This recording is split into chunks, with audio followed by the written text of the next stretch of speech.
Just when I'm out, they pull me back in. Good afternoon, Big Sills here. And do me a favor, hit the like button. All super chats go to the top. So let me throw this out here. So Bill Colarulo, is it? I don't really know. Oh yeah, the lawyer dude who used to work here for free. What was that guy? He was like an intern, right?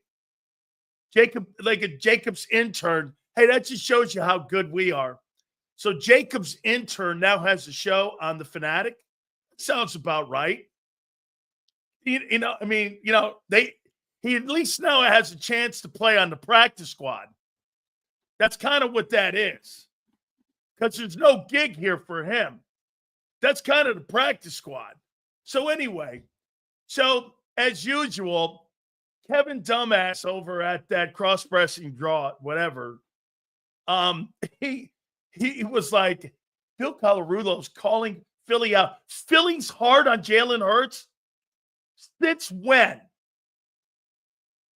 Are you kidding me? That's a love fest and a love affair over there. I can't believe how everybody talks bad about my Jalen. I can't believe how everybody talks bad about my Nicky Wiwiani. Come on, man. You're lying, dude. You know who the big villain is. It's right here. And who talks shit on Jalen on WIP? I'll wait. Who, Hugh? Hugh says he's the best QB in the game. Give me one player over there that's a halfway shitty host that is critical of Jalen Hurts. Are you crazy? That guy on Crossing Broad hates JAKIB Sports so much, he'll lie and manipulate anything. Bill Colarulo was talking about me. You know that because I'm the only one that kicks his ass. I tried watching IP, but I couldn't. My head and my tail. Hey, Kyle, thank you. Are you crazy? Seriously, what show on WIP talk shit on Hurts? Tell me. I'll wait. Oh, my God. Now, they're the biggest Jalen Hurts hater. Good. Hey, you're welcome. My God. I'm telling you, man, that cross-dressing broad, man, is just – I don't get that kid. Oh, by the way, he posted something the other day. Big Sills, and I'm going like, thanks for caring, but you know what? Me, as usual, I didn't have it land right, and so I took it down and I go, thanks for caring, you dickhead. And then he ended up yanking his down too, the story that he put up there. The guy's a jackass. Seriously, I'm sorry. I just wasted 5 seconds of my life on something I don't really care about. Holy cow. I mean, that guy is you guys accuse me of trolling people. That guy is so desperate. He's like the dude that stands on an anthill going, over here. Me and my guys. Oh. It's shitty content. Let me go over here. Look at this. Not that, by the way, if you did go over to cross-dressing broad, I mean, you'd flip away from it. So here's your stories. Phillies, okay. I mean, the only story should be there is fire Rob Thompson. The love affair he has with the Fanatic because he's always assuming he's going to get it. Look at this shit. This stuff is dumb. I mean, what am I looking at? Holy cow. Click. How you doing? Let me go back to Google and cover that thing up. Bill Colarulo. Hey, I'm glad that we were able to, as a network here, to help Bill out when he interned here. Because he was an intern here. I don't think he really had a gig.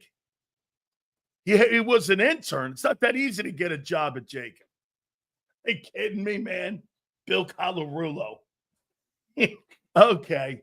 He's talking shit, and he's talking shit at Big Sills, man, because he knew that I was one of the very few guys, and I still do. He is a perfect team quarterback. Okay. Hey, one of the top talents in the sport? No. And that will always be. But is he a guy that knows how to win? Absolutely.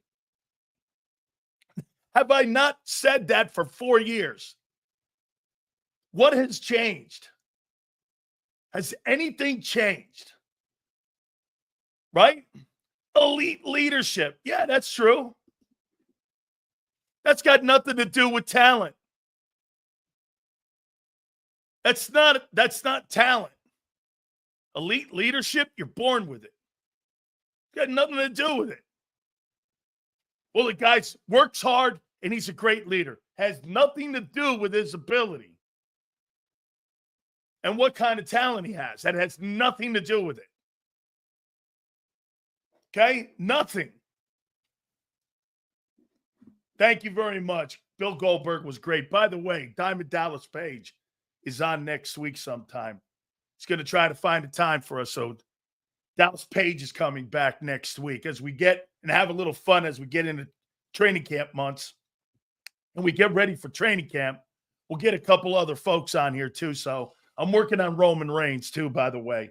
All right, guys, hit the like button. We appreciate you. All super chats go to the top. Still, should we sign Judon? No, and I'm going to tell you why you shouldn't sign him. We'll get to that here in a second. I got to start the program off with something that we pretty much at the end of the program yesterday were talking about. So have you guys seen the story of Shaddur Sanders? What do you make of that? Guy's 101 miles an hour in a 60-mile zone, and he ends up getting cited. What do you make of that? What do you guys make of that? Okay, he gets pulled over and he gets a ticket for speeding. What do you make of it? Uche, 8.5 sacks. When was that? 4 years ago? Okay, what do you make of it? Look at this guy. Nothing. No big deal. No big deal. Rickies do things that will be dumb. Okay? Didn't I just fucking talk to you about Henry Ruggs? Didn't I just tell you about Henry Ruggs? And how his life had an altering moment. And a life-altering moment where he killed a woman and is now sitting his ass in prison for a shitty mistake. It was probably nothing then. You're the face of a football team. You got to know the room, what you're doing at all times. That's careless decision-making. By the way, Daddy's not going to clean that shit up. I don't see Mahomes doing that shit when he was young. I don't see Jalen Hurts doing that. Man, you got to know when you're the quarterback in an NFL team, get this. Speeding, dickhead.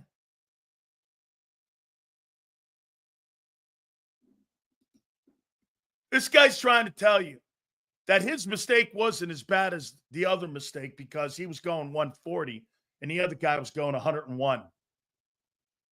Dude, honestly, your decision-making comment right there makes me wonder about your decision-making. When you're that guy and you are an NFL football quarterback, those little things like that matter. You can have a life-altering moment at any time. You've got to be cognizant of that. Get this. See that? That's not a big deal. See how many, some people in here actually said it's not a big deal. It's an enormous deal. Little things can lead to life-altering moments. Hey, do you think it's a big deal that Jalen Carter got into a car, they started drag racing, and his buddy got killed? Probably didn't. I'm sure he didn't think that anything was going to happen when he rolled into the car. Car ends up killing someone. What do you think he thinks then? Think he would still get in that car? I'm hoping he'd say no.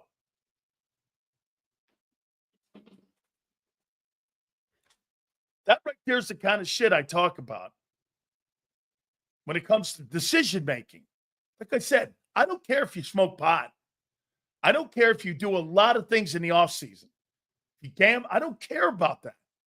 I care when people are watching you. And a quarterback, people are watching all the time. Now I know why he tested shitty. Because you know why? He doesn't take a look at the little things and how people perceive him. When he's driving around a Rolls Royce, how people look at that. Jalen Hurts doesn't drive a Rolls Royce. Jalen Hurts is like unassuming, like Brady was. Shit, I didn't know anything about Brady's life when he played in New England. Nothing. I knew he was married to Giselle, but I didn't know anything else. I had no idea who he was or what his private. Same thing, Peyton Manning still doesn't have social media. He has none of that.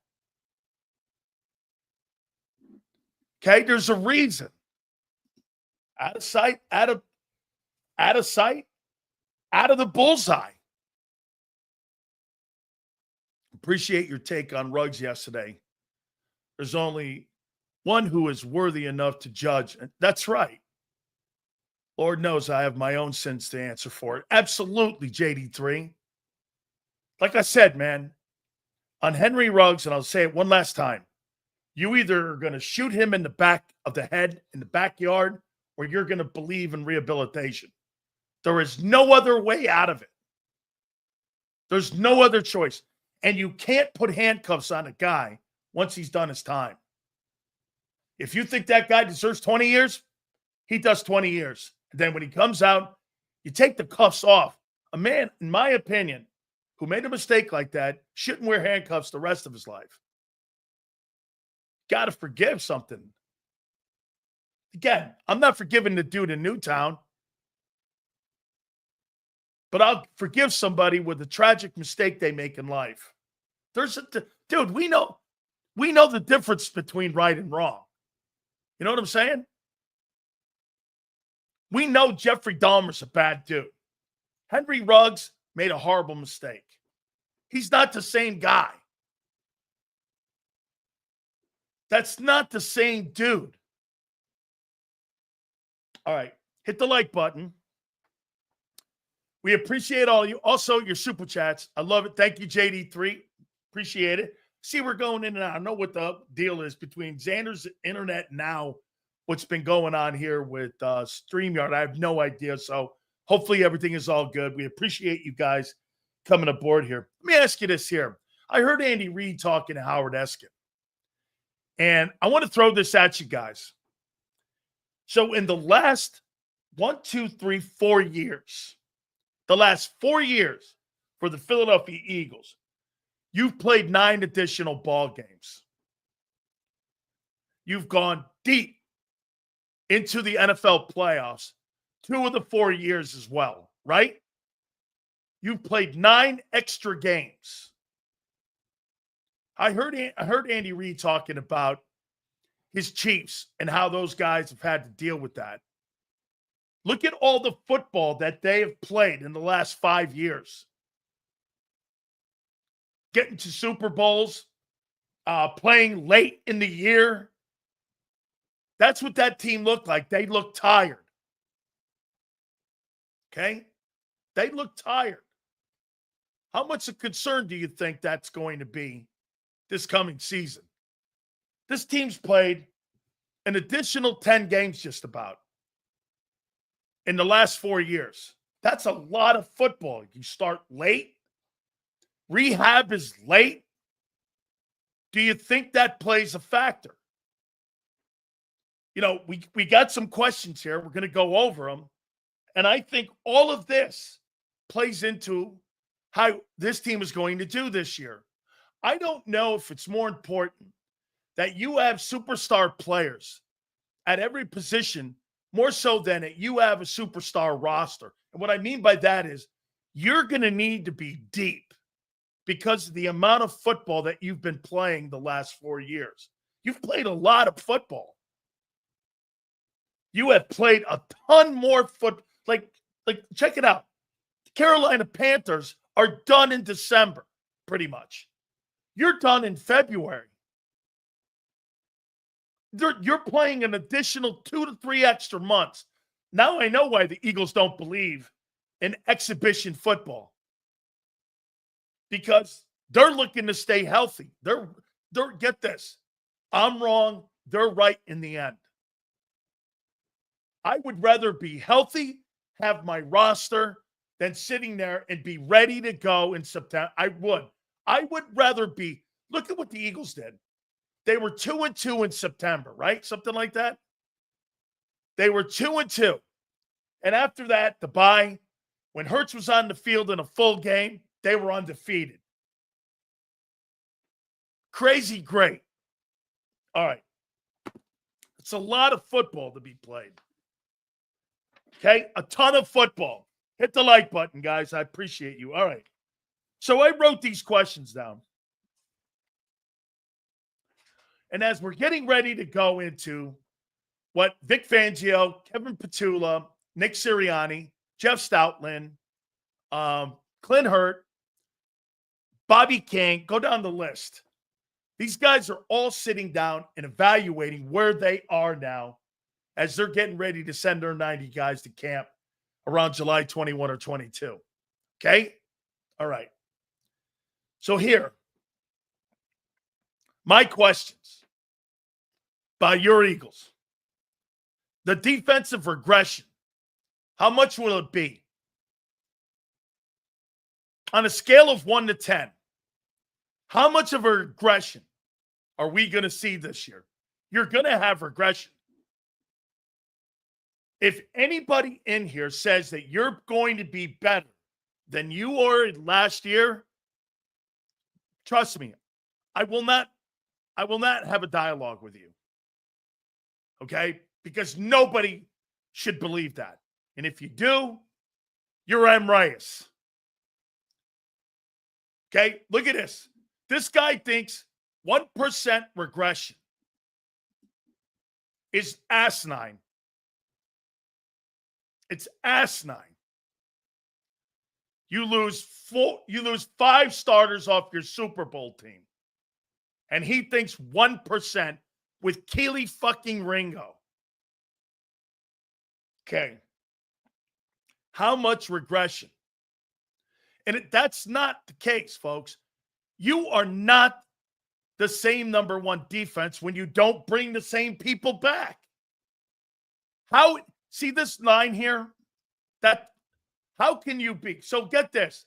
According to M. Reyes, he believes that until further notice, the Eagles could put the practice squad defensive players on the field, and until further notice, they're the number 1 defense in the league. That's his take. That's his take. That we could take everyone off the field, or 5 guys off the practice squad, or guys we've never practiced as an NFL player in a training camp, put them on the defense, and you're number 1. That's why the question's being asked. Okay? You got dudes that were fired that you're trying to sell to me. Don't sell that to me. Joshua Uche and Azeez Ojulari, don't sell that shit to me. Okay? The Zach Bond stories are for Hollywood. They're not in every year appearance. You don't see that. It's not happening. I think we will see regression in the first half of the season. Now, this is a good take. But we will get better by the end of the season. I see 15% regression. That right there is still awful optimistic, but that's not terrible. 15% regression, if that's the case, you're going to hang around 13th or 14th best defense in football. If that's the case, okay, and you don't have the depth that you think you have. Here, let's get to it. Linebacker depth. So right now, Campbell and Dean are out. Let me bring this up here. And let's see what kind of depth you think you have on the Eagle defensive linebackers right now. So let's do this. Let's go over to team. Let's go to Eagles. There they are. There's the depth chart. I should probably bring up Clint's because Clint has these guys off. All right. Dean and Campbell are not there. So here are your linebackers. Bond, Trotter, Dallas, Gant, Samil Munden, and Lance Dixon. How do you feel about your depth at linebacker?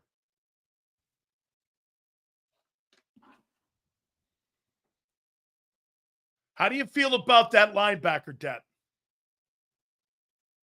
Ain't going to be no regression. Yeah, that's because Vic's had numerous number one defenses in his career of 45 years. Yeah, that's right. Took him 45 years to get one time in his career a number one ranked defense. You lose 5 starters off the Super Bowl, and you fucking think you're not going to have regression. Again, it's not a debate. I'm not debating that. I am not debating when you lose players. Thinking, let me ask you this. So you probably think, yeah, you like Trotter? How come he couldn't see the field a year ago and Burks did?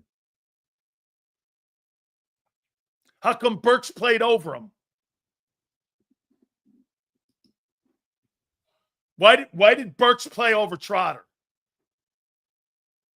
More experience, better player?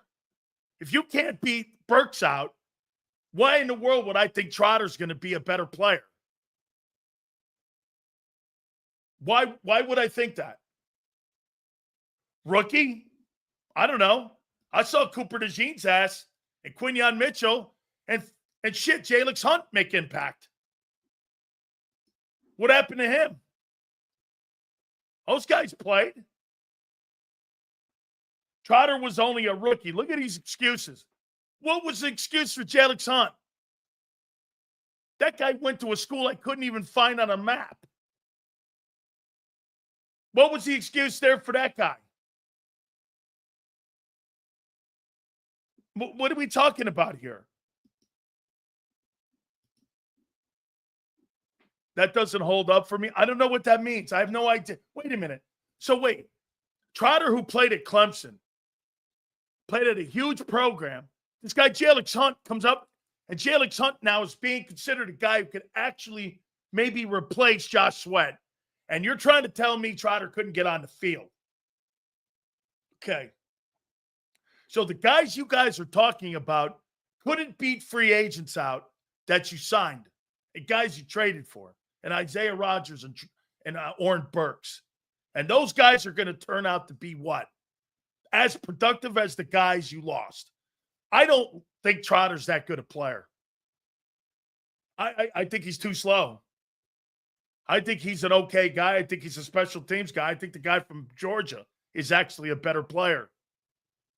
And it would not shock me if the kid from Georgia, Munden, if that kid ends up starting against the Dallas Cowboys week 1.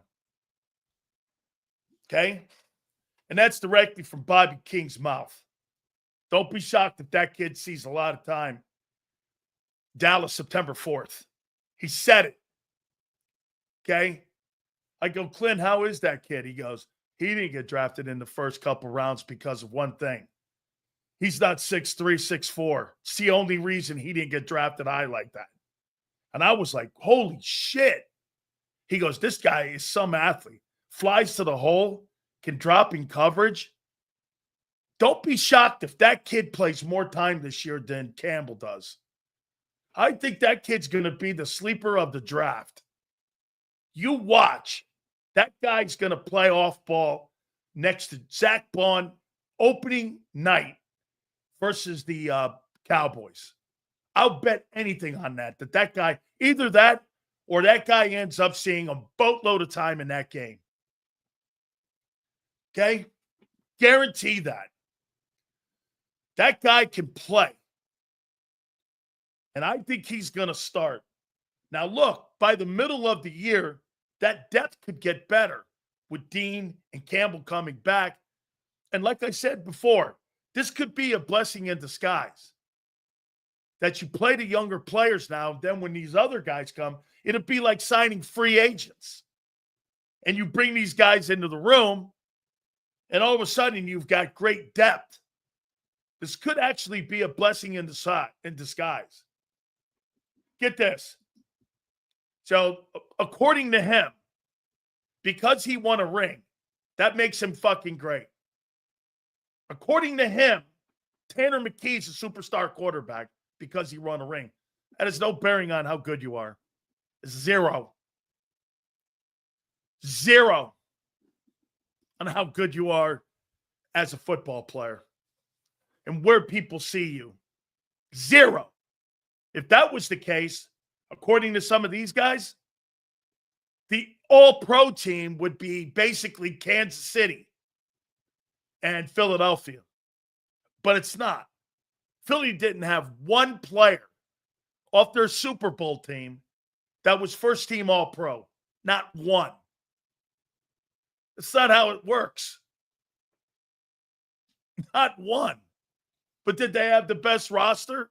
Absolutely. That's how it works. Who has the best roster going into a season? Okay? Who has the deepest roster? And in 22 and 24, you guys were the deepest. Okay? All right. Right guard. How much of an impact do you think it's going to have on the run game? Scale of 1 to 10. How much does it have on the run game? Where last year you were second in the league and you had a running back gain the most yards regular season and postseason in NFL history. How much do you think that right guard plays a factor? This will be interesting. How much does it play a factor?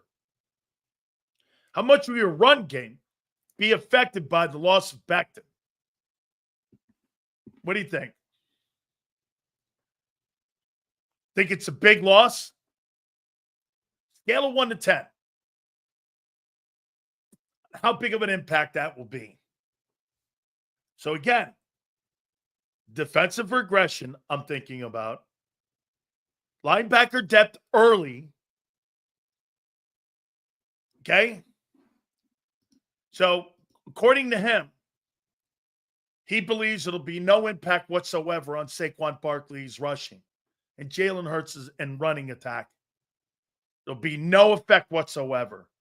They'll put that weak-ass Tyler Steen in there, who got his ass beat out and basically did not play very well last year, or the guy you traded for, who was a colossal bust in Houston, or you're going to bring in Matt Pryor. Matt Pryor's the best player you got there. Tyler Steen is not a very good ball player. He's okay. He has not shown. I heard even Jason Kelsey talking shit on him on WIP. So you're going to put, in the last 4 years, you're going to go from Isaac Seumalo to Cam Jurgens to Mekhi Becton to a guy playing right guard who's going to be the lesser of any of those players. You're downgrading. Okay? You're downgrading. I mean, by the way, you get this. He couldn't fucking beat out Mekhi Becton. He's a third-round pick. It's been a bust. Dude, if that guy doesn't win a job this year, he's failed. How else are you going to look at it? So it have no impact on the run game. Okay. Do I think it has a massive impact? Probably not, because you're wedged in between two outstanding players in Cam Jurgens and Lane Johnson. Okay? Won't miss a beat. Let me ask you something, guys. Won't miss a beat. Well, here's where you do miss a beat. If you don't have a predominant guy over there and you're not knocking people off the ball, he's running into defensive tackles, not safeties anymore. He's running into linebackers and DTs. I'm just here to tell you how it works. That offensive line got such a push with the 5 guys. By the way, 5 O linemen versus 5 D linemen, completely different skill set. They got to work in harmony. Okay? They've got to be together in what they do. Defense doesn't. You can have one guy make a play. 4 guys in the D line can get blocked, folks. 4 guys can get blocked. Okay? One guy make a spectacular play, and the play's over. See this here?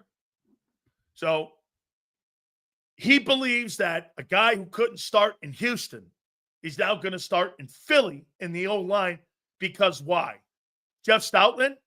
Well, if Stoutland is so great, why can't he connect with Tyler Steen? Why can't he win with Tyler Steen? Same thing with Vic Fangio. Why couldn't he make Bryce Huff work?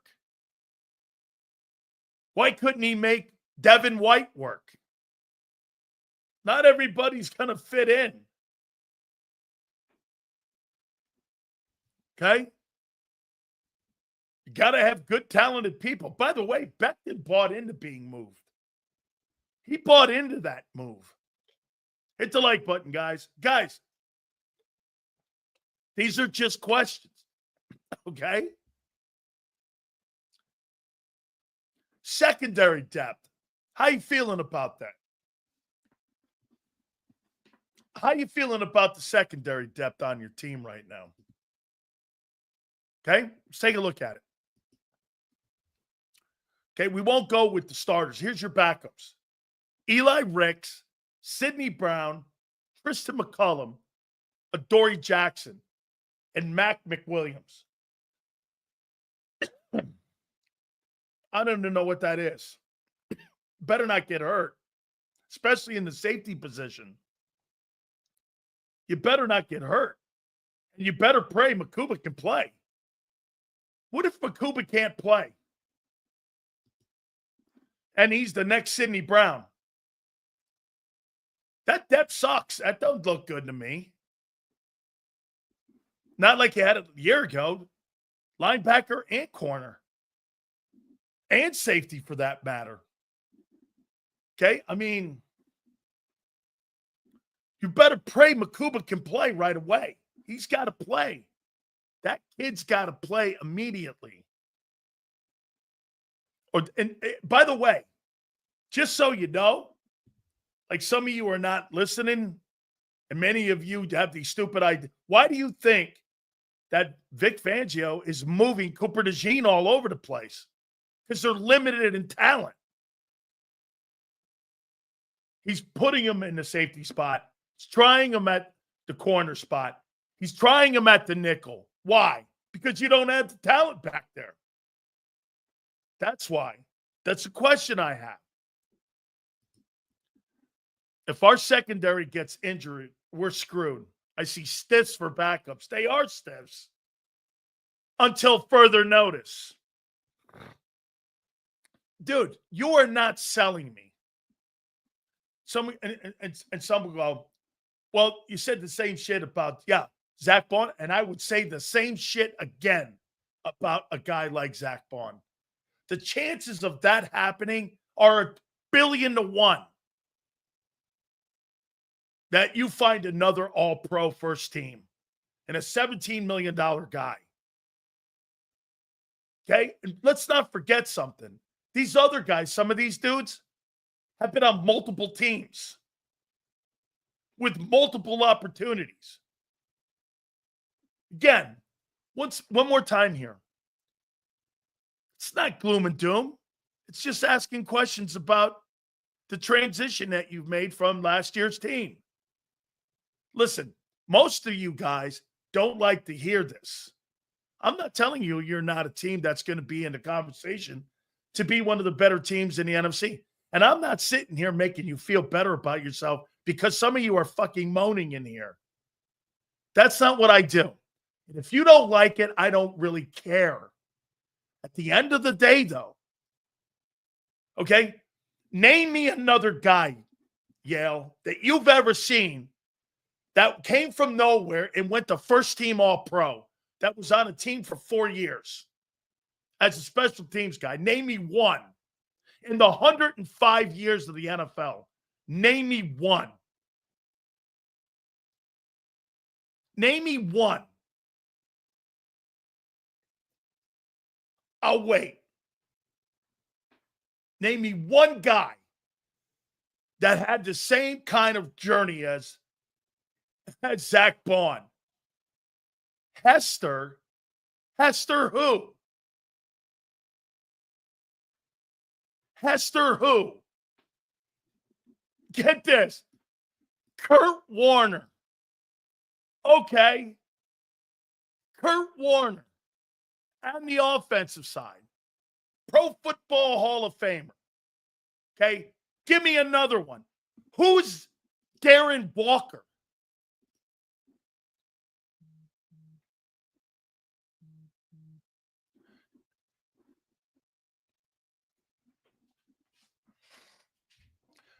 Mulata wasn't a free agent. That was development. He was developed by the Patriots. He wasn't found somewhere else. He was the guy they brought in. Give me a break. Yeah, because it's normal and common. We move on. OC, what do you guys make of Kevin Patullo?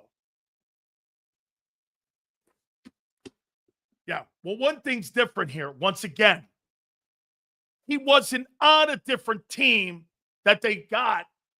He was on the Broncos, and they brought him up through the organization, developing him.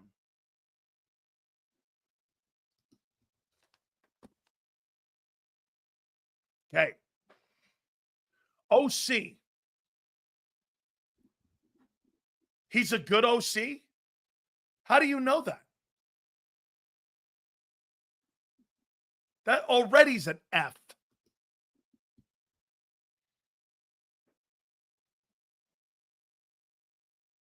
Jalen likes him. Yeah, you like Brian Johnson too. Kevin Patullo will be what? At the end of 2025. He'll be what?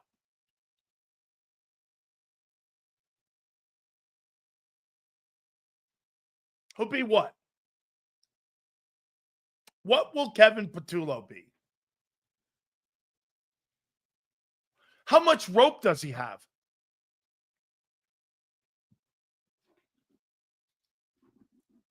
Be a head coaching candidate.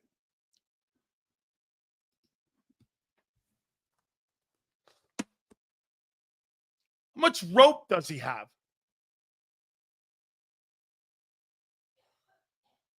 Okay. Be good. Stick with the formula. Okay.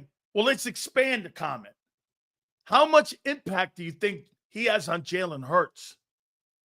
There's only one guy in the huddle that he has to improve, and it's Hurts on a week-to-week basis, correct? You don't have to improve Barkley. Right?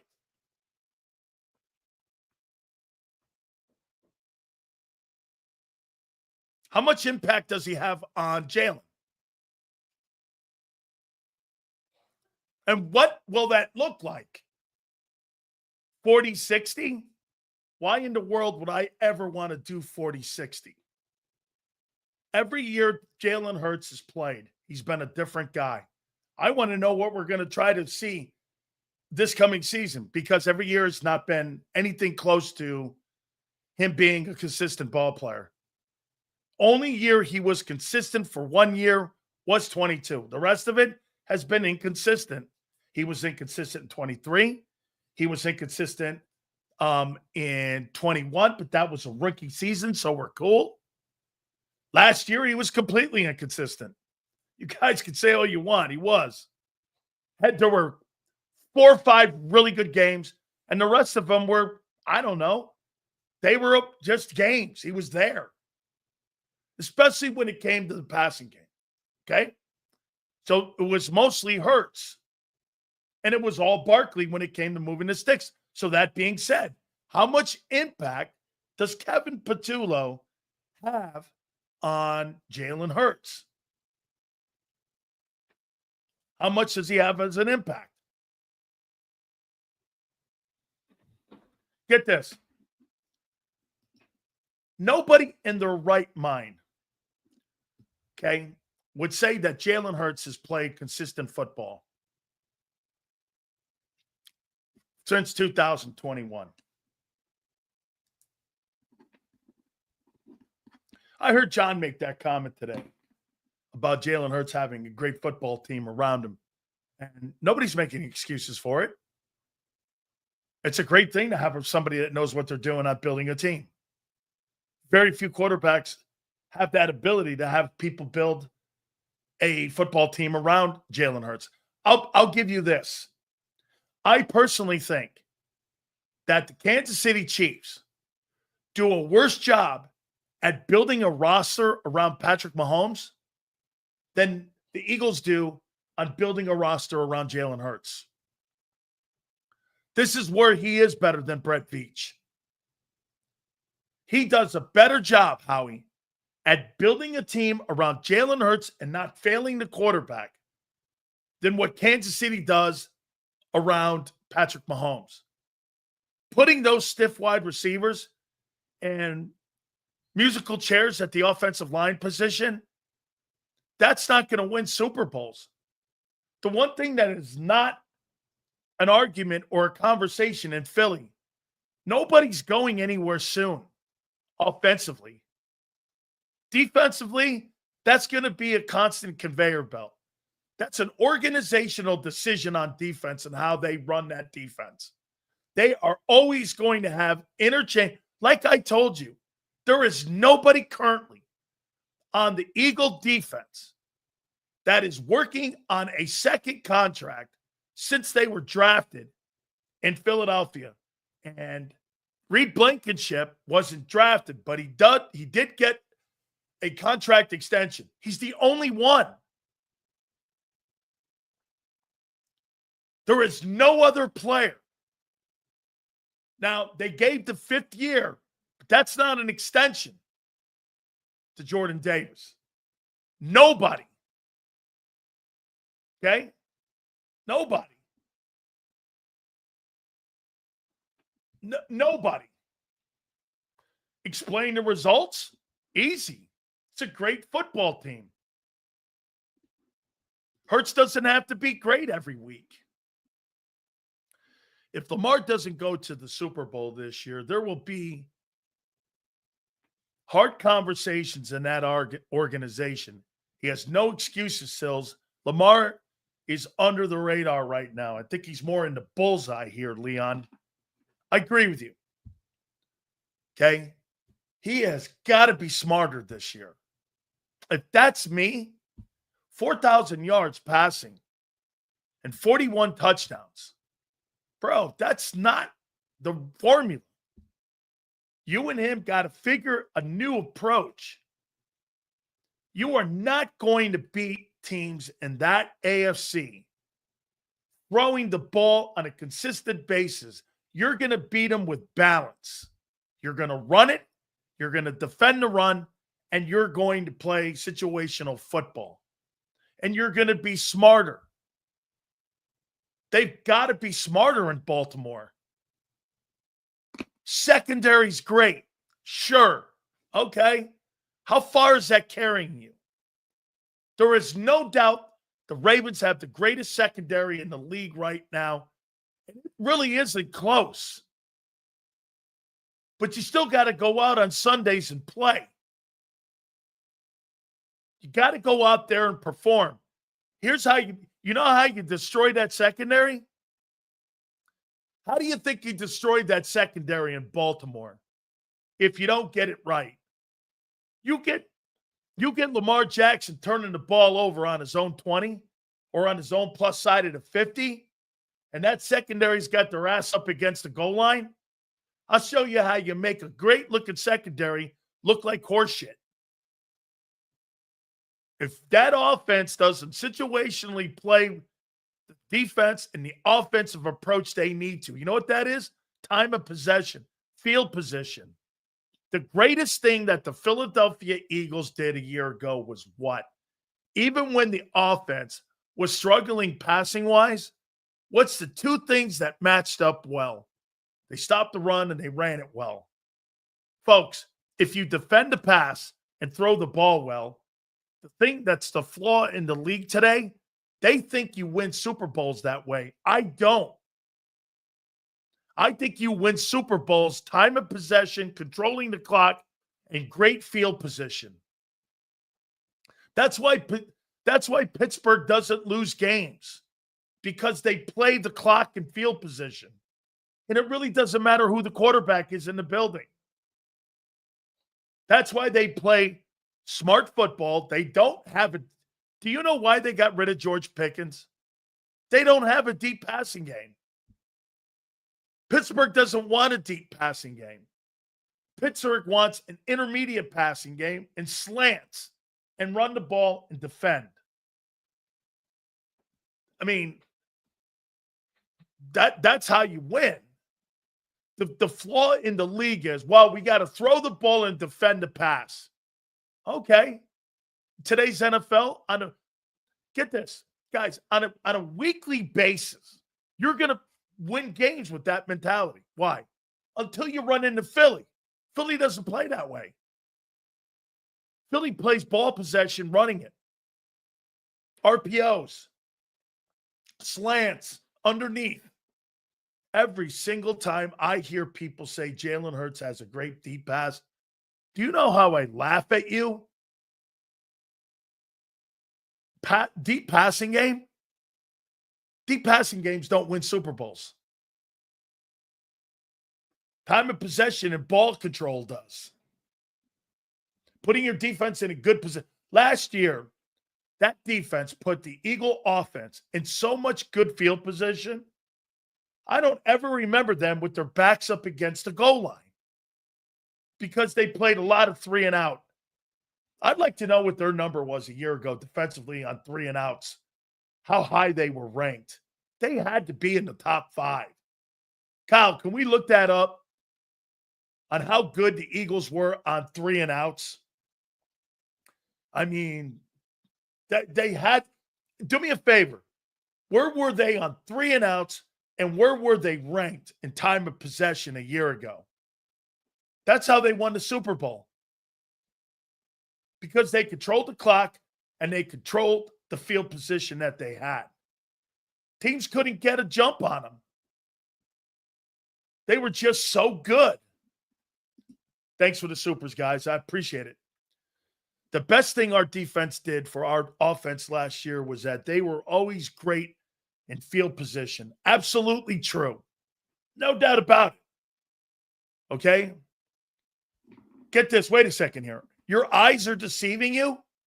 With what? You have a completely different fucking defensive football team. Your eyes are deceiving you? What are you talking about?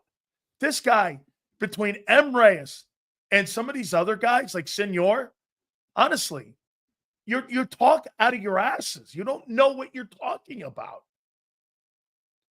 It's mind-numbing. I mean, dude, the team was so good at field position. Kyle, they had to be in the top with 3 and outs on how good they were. You're downplaying the win the Eagles had against the Chiefs. It's a different fucking football team. What do you mean downplaying? That team's gone. They're gone. That team is not around. It's a different team, dude. downplaying it. How in the world are you sitting here telling me that when you lose one starter on offense, you lose, let's see, 2 D linemen, you lose a safety, you lose a corner, and you lose one of the linebackers that were starting in the Super Bowl? That's 6 starters off a 22-man roster that started in the Super Bowl. 6 are gone. What are you talking about? I mean, my God. Hey, if I lose 6 dudes, we're still the same. Yeah, okay. Nobody in their mind would ever believe that. Get this. Signing and drafting guys don't cover it. Drafting guys and signed guys were set. Stupid. That is so dumb a take. Sills, they were on a repeat run. We weren't.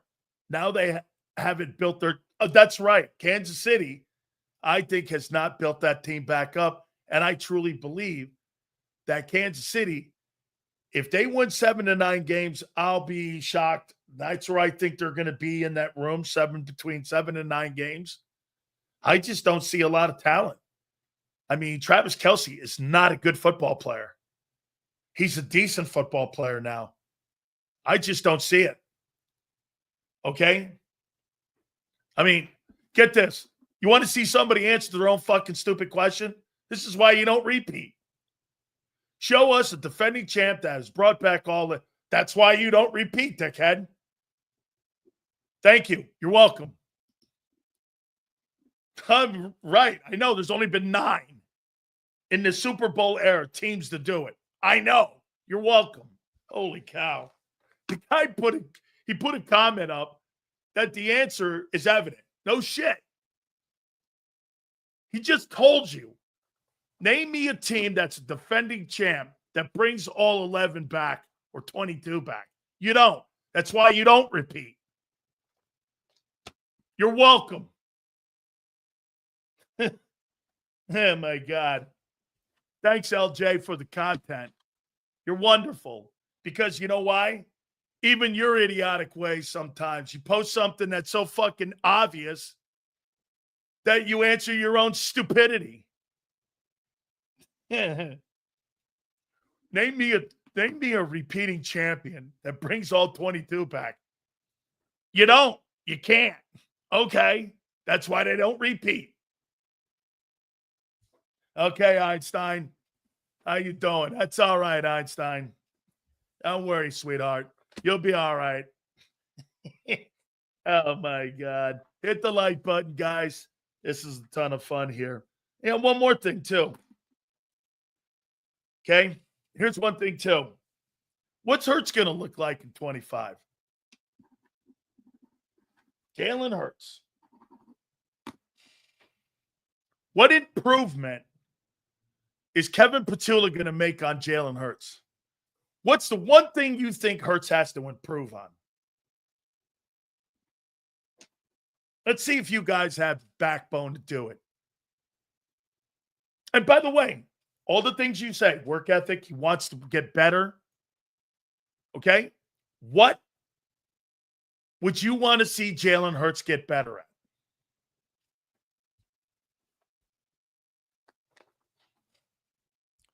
What would be the one thing you would like to see? Even Stevie's saying it.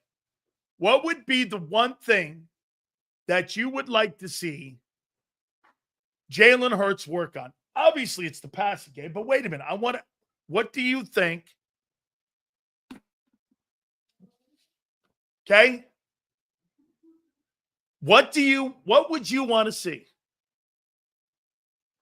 You tell me. Jalen throwing for 4K. Never happened. Never happened. Nor do you want it to happen. Sliding more. Avoiding sacks. Avoiding sacks. What else? That's pocket presence, right? Pocket presence. Okay, fair enough. What else? Passing game, middle of the field. Middle of the field. Okay. Getting the ball out faster, up tempo. Okay, I like that one a lot, actually. Up tempo. Okay, what else? Cadence. Time throws, reading defensive. Progression reading. Okay. All right. Third down conversions. Here's what I hope they improve him with this year. I hope Jalen Hurts gets better at having a sense in the pocket better. Jalen doesn't have to throw for any more yards. Okay? Because I'll tell you one thing. If Saquon Barkley goes down, your season's over. It's over. That guy has got to be ready if that happens to carry the team. And you'll go, well, he did it in 22, and he failed in 23. Okay? And he failed in 23 when they asked him to do it more and throw the ball more. He threw 100 or 200 more attempts. Am I right when I say that? Let's take a look at Jalen here. I thought Jalen had 200 more attempts in 23, which meant they asked him to do more, and he failed. Let's see here. Jalen Hurts.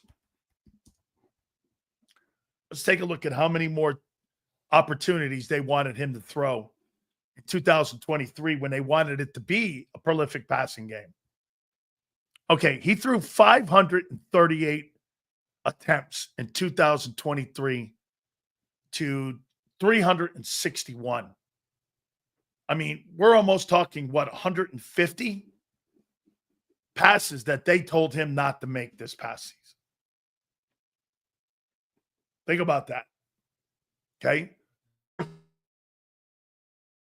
For turnover. That's the mantra of that. The less that he throws, the better. So what and how can you improve the passing game? The sacks. Stop the sacks. I'd like to know how much minus yardage. I don't know if this thing keeps a number on this, on how many minus plays. Like, look at these sacks. 26, 38, 36, 38. And by the end of the playoffs, I think he had over 47. I mean, that takes you here. Oh, here's the yards. Right here on sacks. This guy has given up almost 1,000 yards in 4 years. And sack yardage. You think that's a lot? Do you think that's a lot? Giving up 1,000 yards in 4 years in sacks. Think that's a lot? Field position? Again, I'm looking to get better. I'm looking to improve the kid. And by the way, that's what you should want. I'm not talking about, sitting here and trying to make the kid not better. You want to make him better. You want him to fulfill his destiny. You want him to fulfill and become better and better every year he plays, don't you? Tom Brady said it all the time. He got better every year that he was in the league. The more studying he did, the more he understood the game. It's not an insult to want to get better. You guys are only taking it that way because I'm fucking saying it. I mean, right? Everybody wants to get better at every single thing they do. They want to learn how to do things better. They want to get – Jalen's still a young guy. I mean, this is the first year, a year ago, where he set protections. I've never heard that. For the amount of winning, okay? I mean that, Yale. I want to see the kid get better. Get better, man. Stop taking those shitty sacks. I'll tell you what, if that guy stopped taking sacks, it would improve the passing game immensely.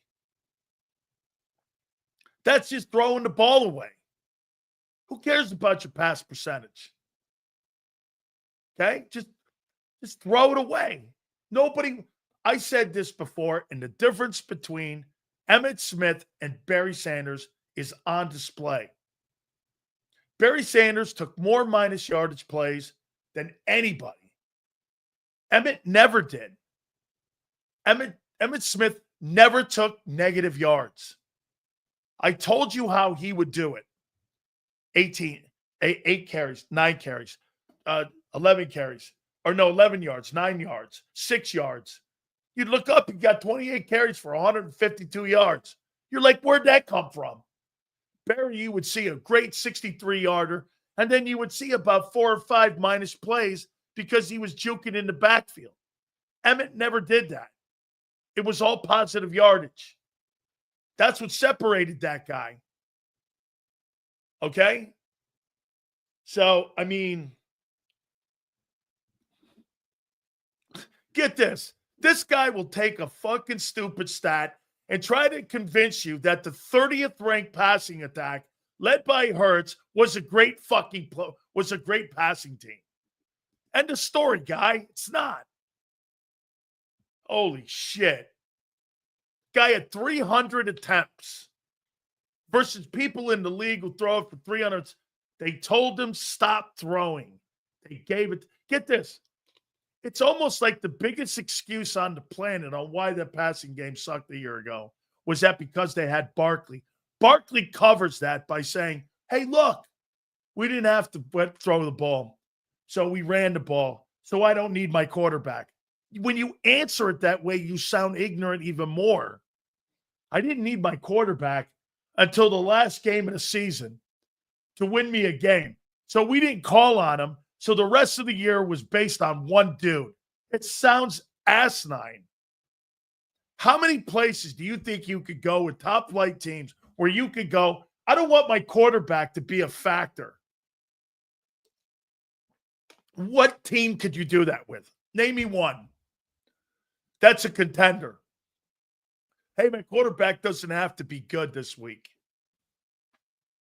Name me one.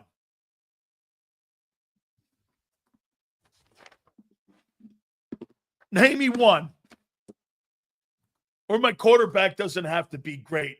Like I said, that's a contender for the Super Bowl. There's not one. Okay?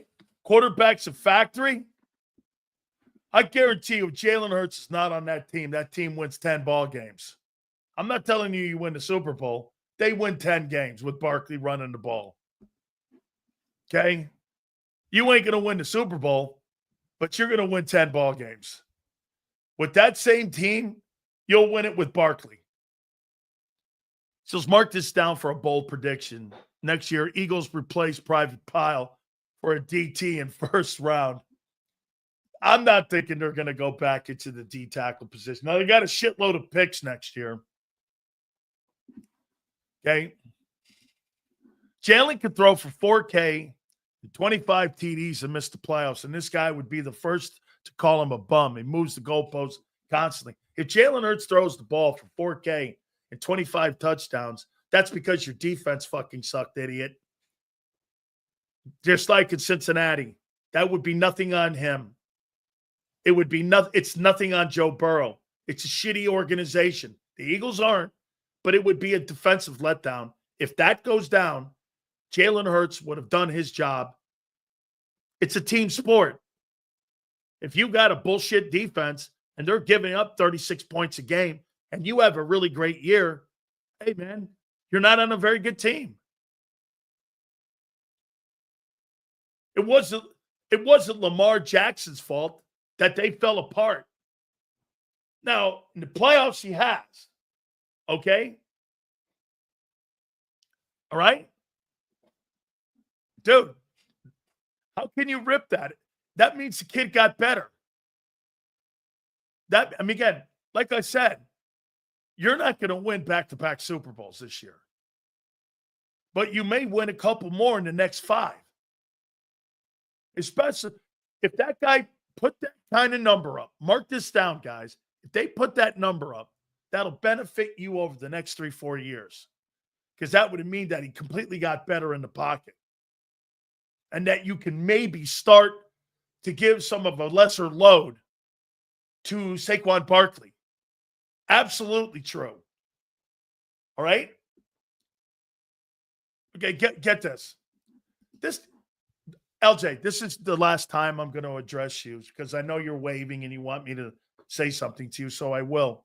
And here, I'll put it down. Gotcha. Sure, okay, kid. Whatever, son.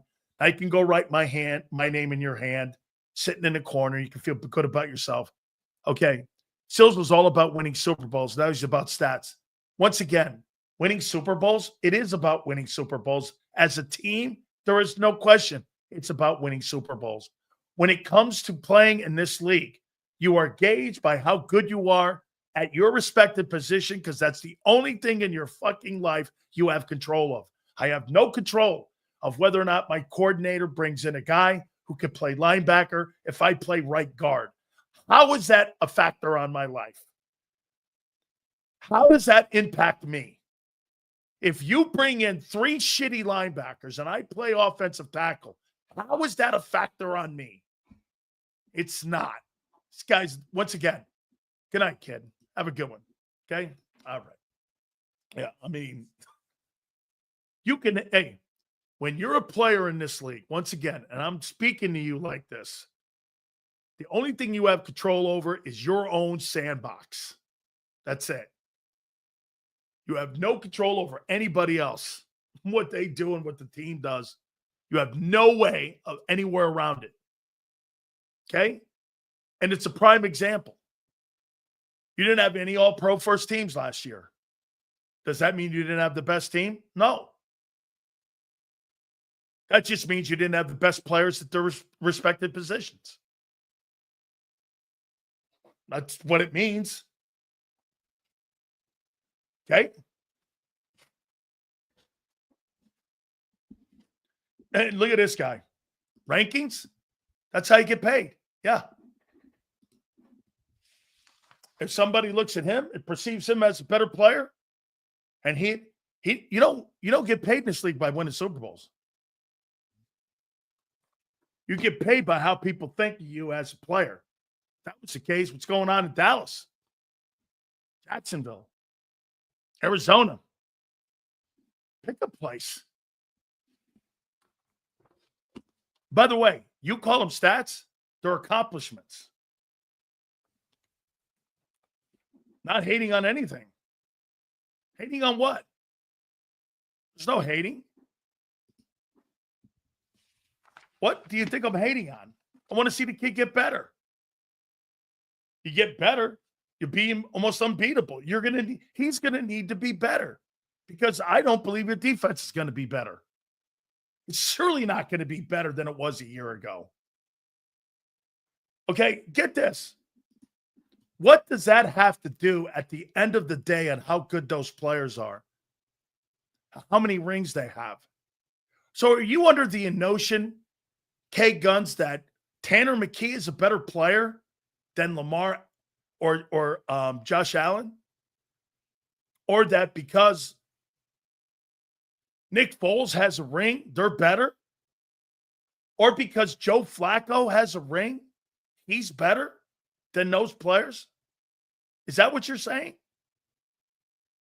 That you think that if you have a ring, you're better than these guys? Like Joe Flacco. Talking about starters. Okay, Joe Flacco won a Super Bowl ring as a starting quarterback and an MVP, actually. Are you telling me that he is a better player in his prime than what Josh Allen and Lamar Jackson are? Is that what you're saying? So I ask you a question. Do you believe that Joe Flacco in his prime was better than what you're seeing with Lamar Jackson and Josh Allen? Yes or no? Do you believe that? Because he won a Super Bowl MVP. Do you believe those guys that guy's better? Look at this. Here's a guy that thinks, yes, that Joe Flacco is a better quarterback than Lamar Jackson and Josh Allen. If Lamar and Allen don't win a Super Bowl, yes, their careers will be wasted. Thank God there's more people in Canton that haven't won Super Bowls than that have. Because with your asinine thinking, there'd be half the room. I mean, thank God no one thinks like that when you're voting for the Hall of Fame. Jesus criminy. Nobody on the planet thinks like that, except fans. Everyone, of course, you play a team sport, you want to have a Super Bowl MVP. Sure.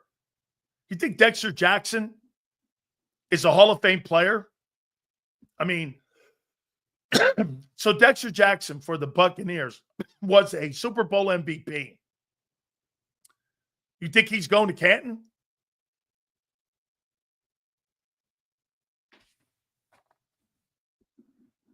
You think he's going to Canton?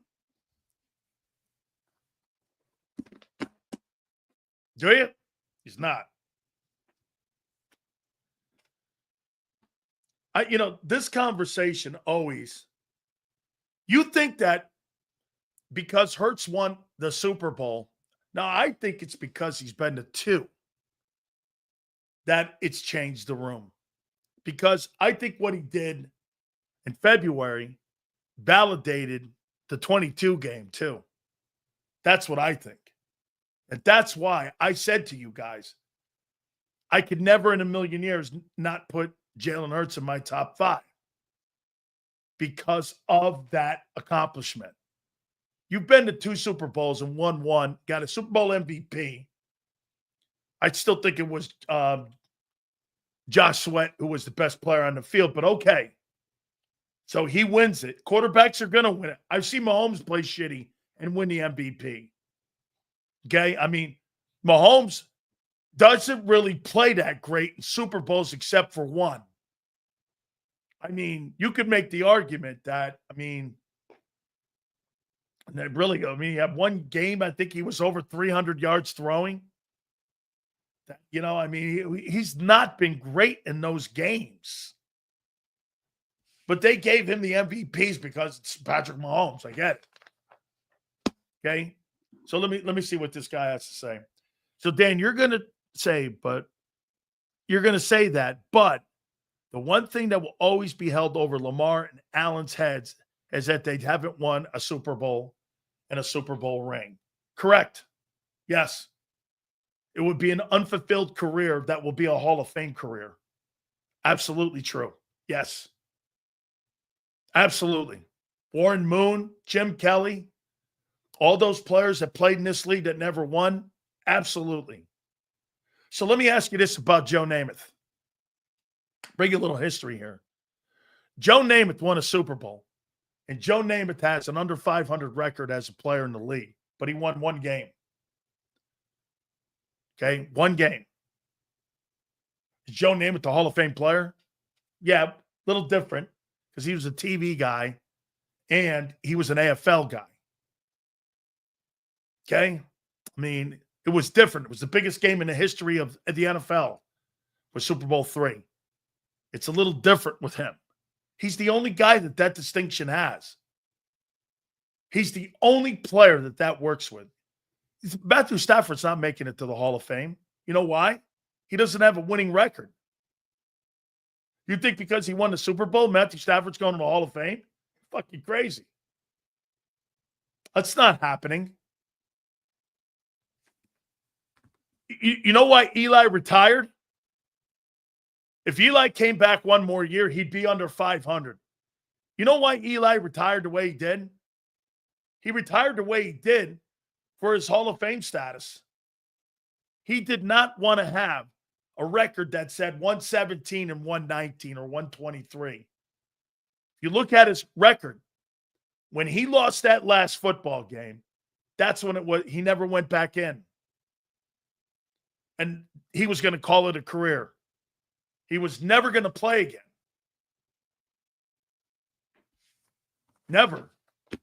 Shit, it's a debate now whether he's a Hall of Fame player.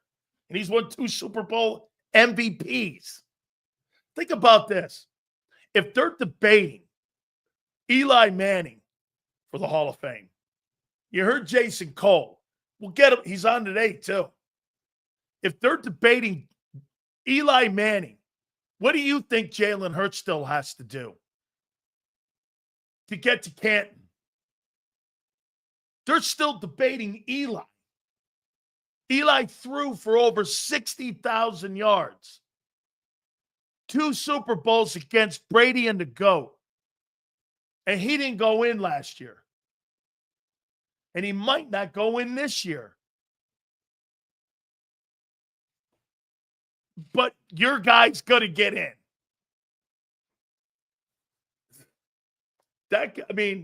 In one of those games, he beat an undefeated football team.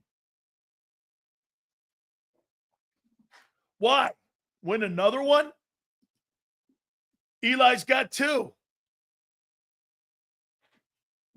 As a matter of fact, if you want to go here, Eli actually, I think he's played better in the postseason than Peyton. If I had to pick a postseason quarterback between the 2 Mannings, I'm probably going to pick Eli. Why? Streaky as hell. You know what Peyton Manning's record is in the postseason? It's 14-13. Hurts' record is great. 6-3. It's a fabulous record. Fabulous. Seals, can you ask Jason Cole why Clyde Simmons and Torrey Holt are not in the Hall? I'll ask him, but Kyle, I'll also tell you that it's the class. It's the people that are going to get thought of. Okay? Why he's not in the Hall of Fame. Remember, and now they've made it harder. So there's going to be dudes that are going to go in. I don't think Peyton Manning's getting in. You heard Jason last week. Get this. He said Brian Dawkins, in today's voting way, he'd have a tough time getting into the Hall of Fame.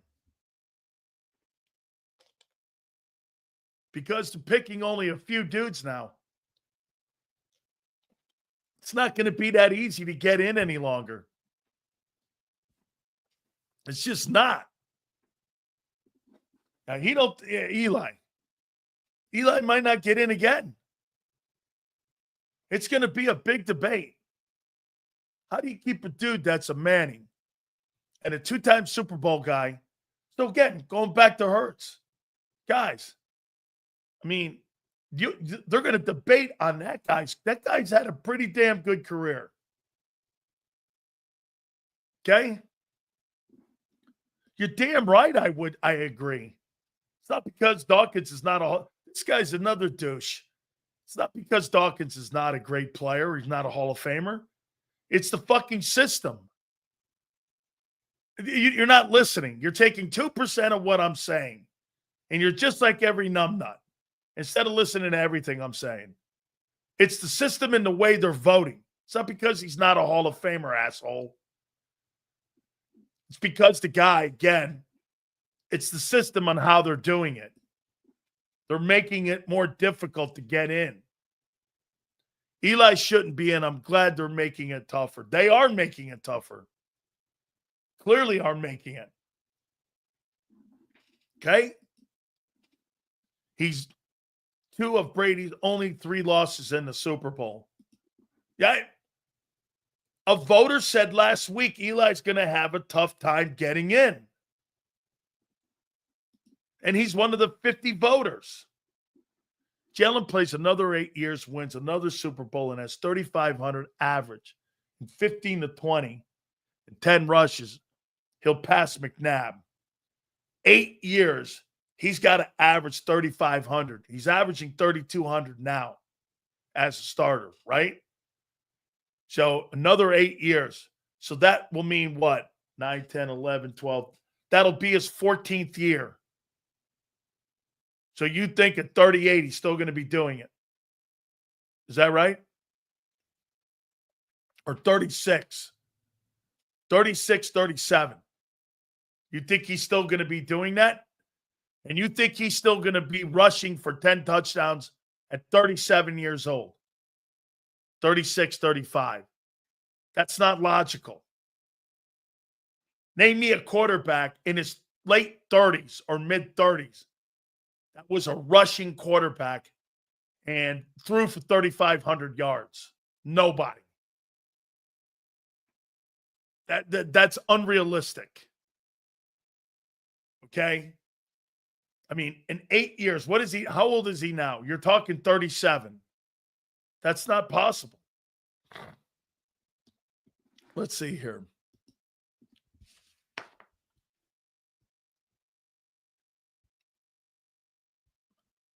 When is Hurts' birthday? Think he's got a birthday coming up. He'll be 27. So 27.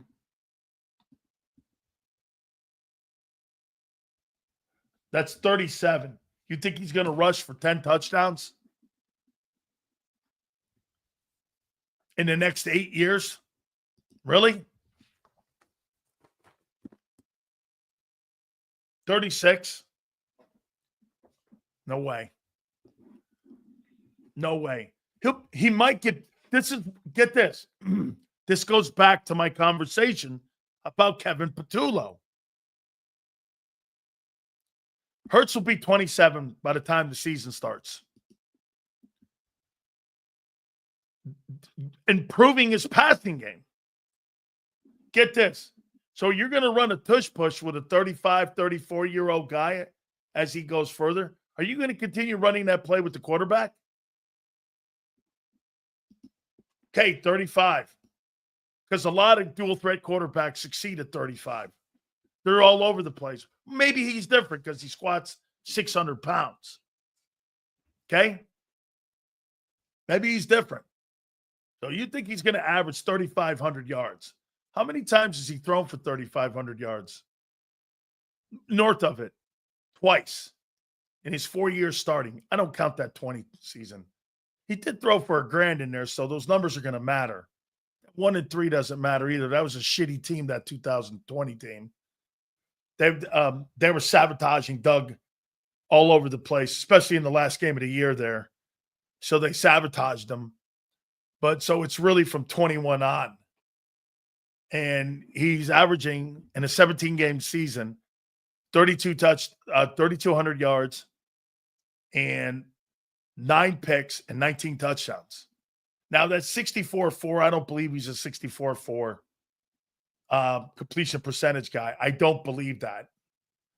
Okay. I don't. I think he's more like a 66, 67 guy now. So when I look at that number and on his stats and on his achievements, that 1 year he had, his first year, he was brutal in completion percentage. Then he ticked it up big time to 66. Then he went to 68 this last year.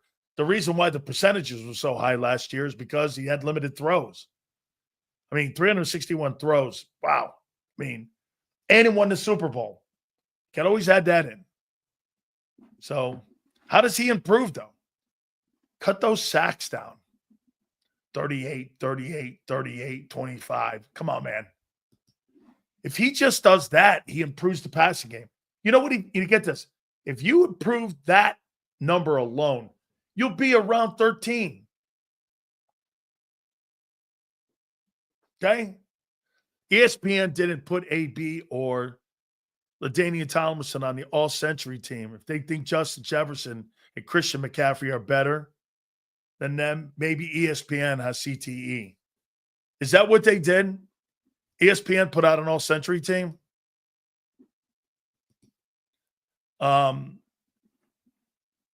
Did they put out an all-century team?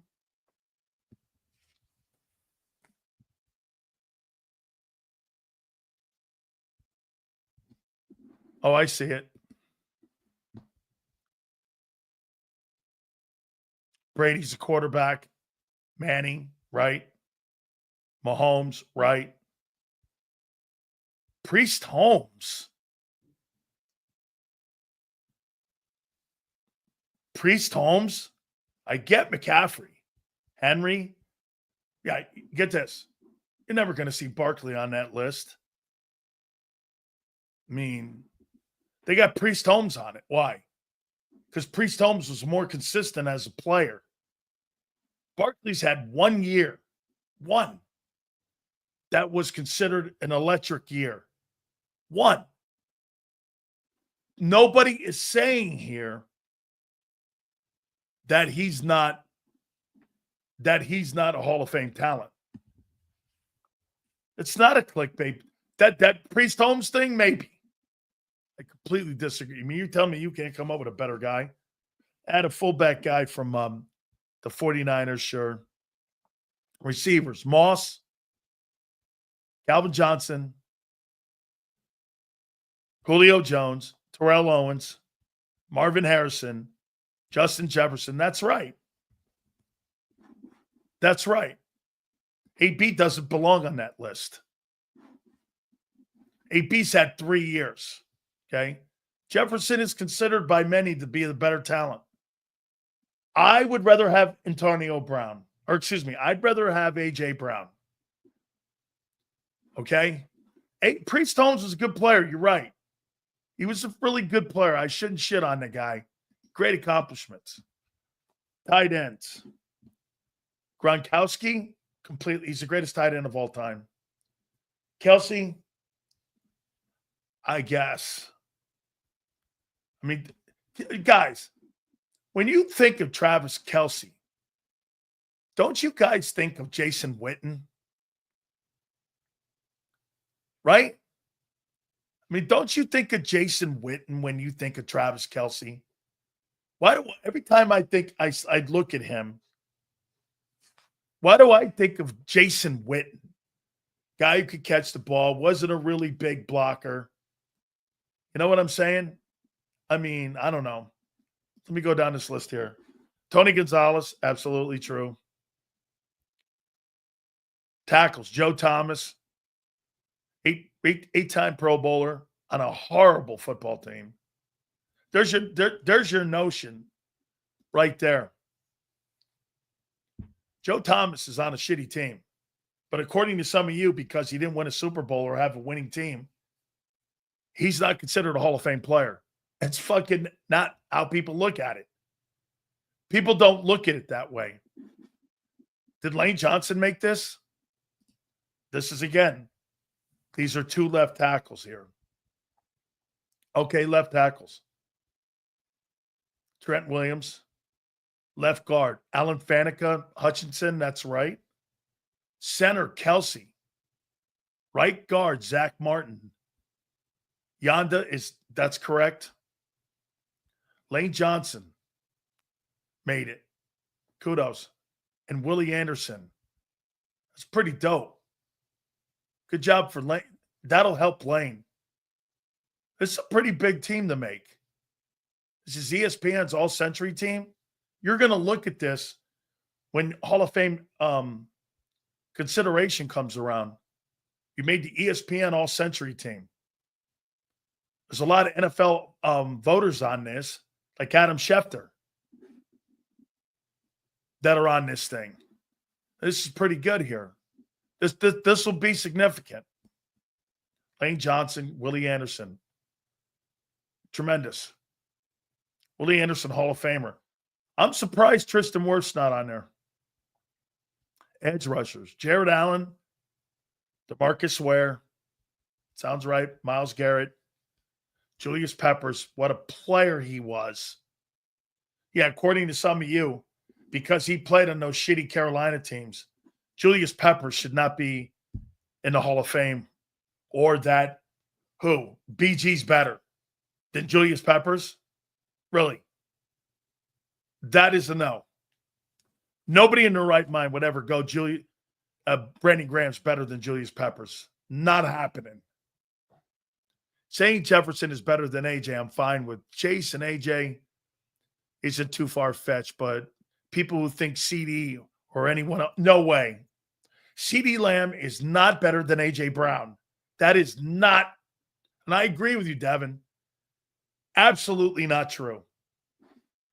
I will say that, and I will stand on that with you. No way is CD Lamb better than AJ, but that is not true. Watch the games. Defensive tackles. Aaron Donald, Calais Campbell, Chris Jones. There is no Fletcher Cox. Practice squad. Cameron Hayward, Kevin Williams. I think Kevin Williams is from Minnesota. He played up there in Minnesota, if I'm not mistaken. Nose tackles. Vince Wilfork.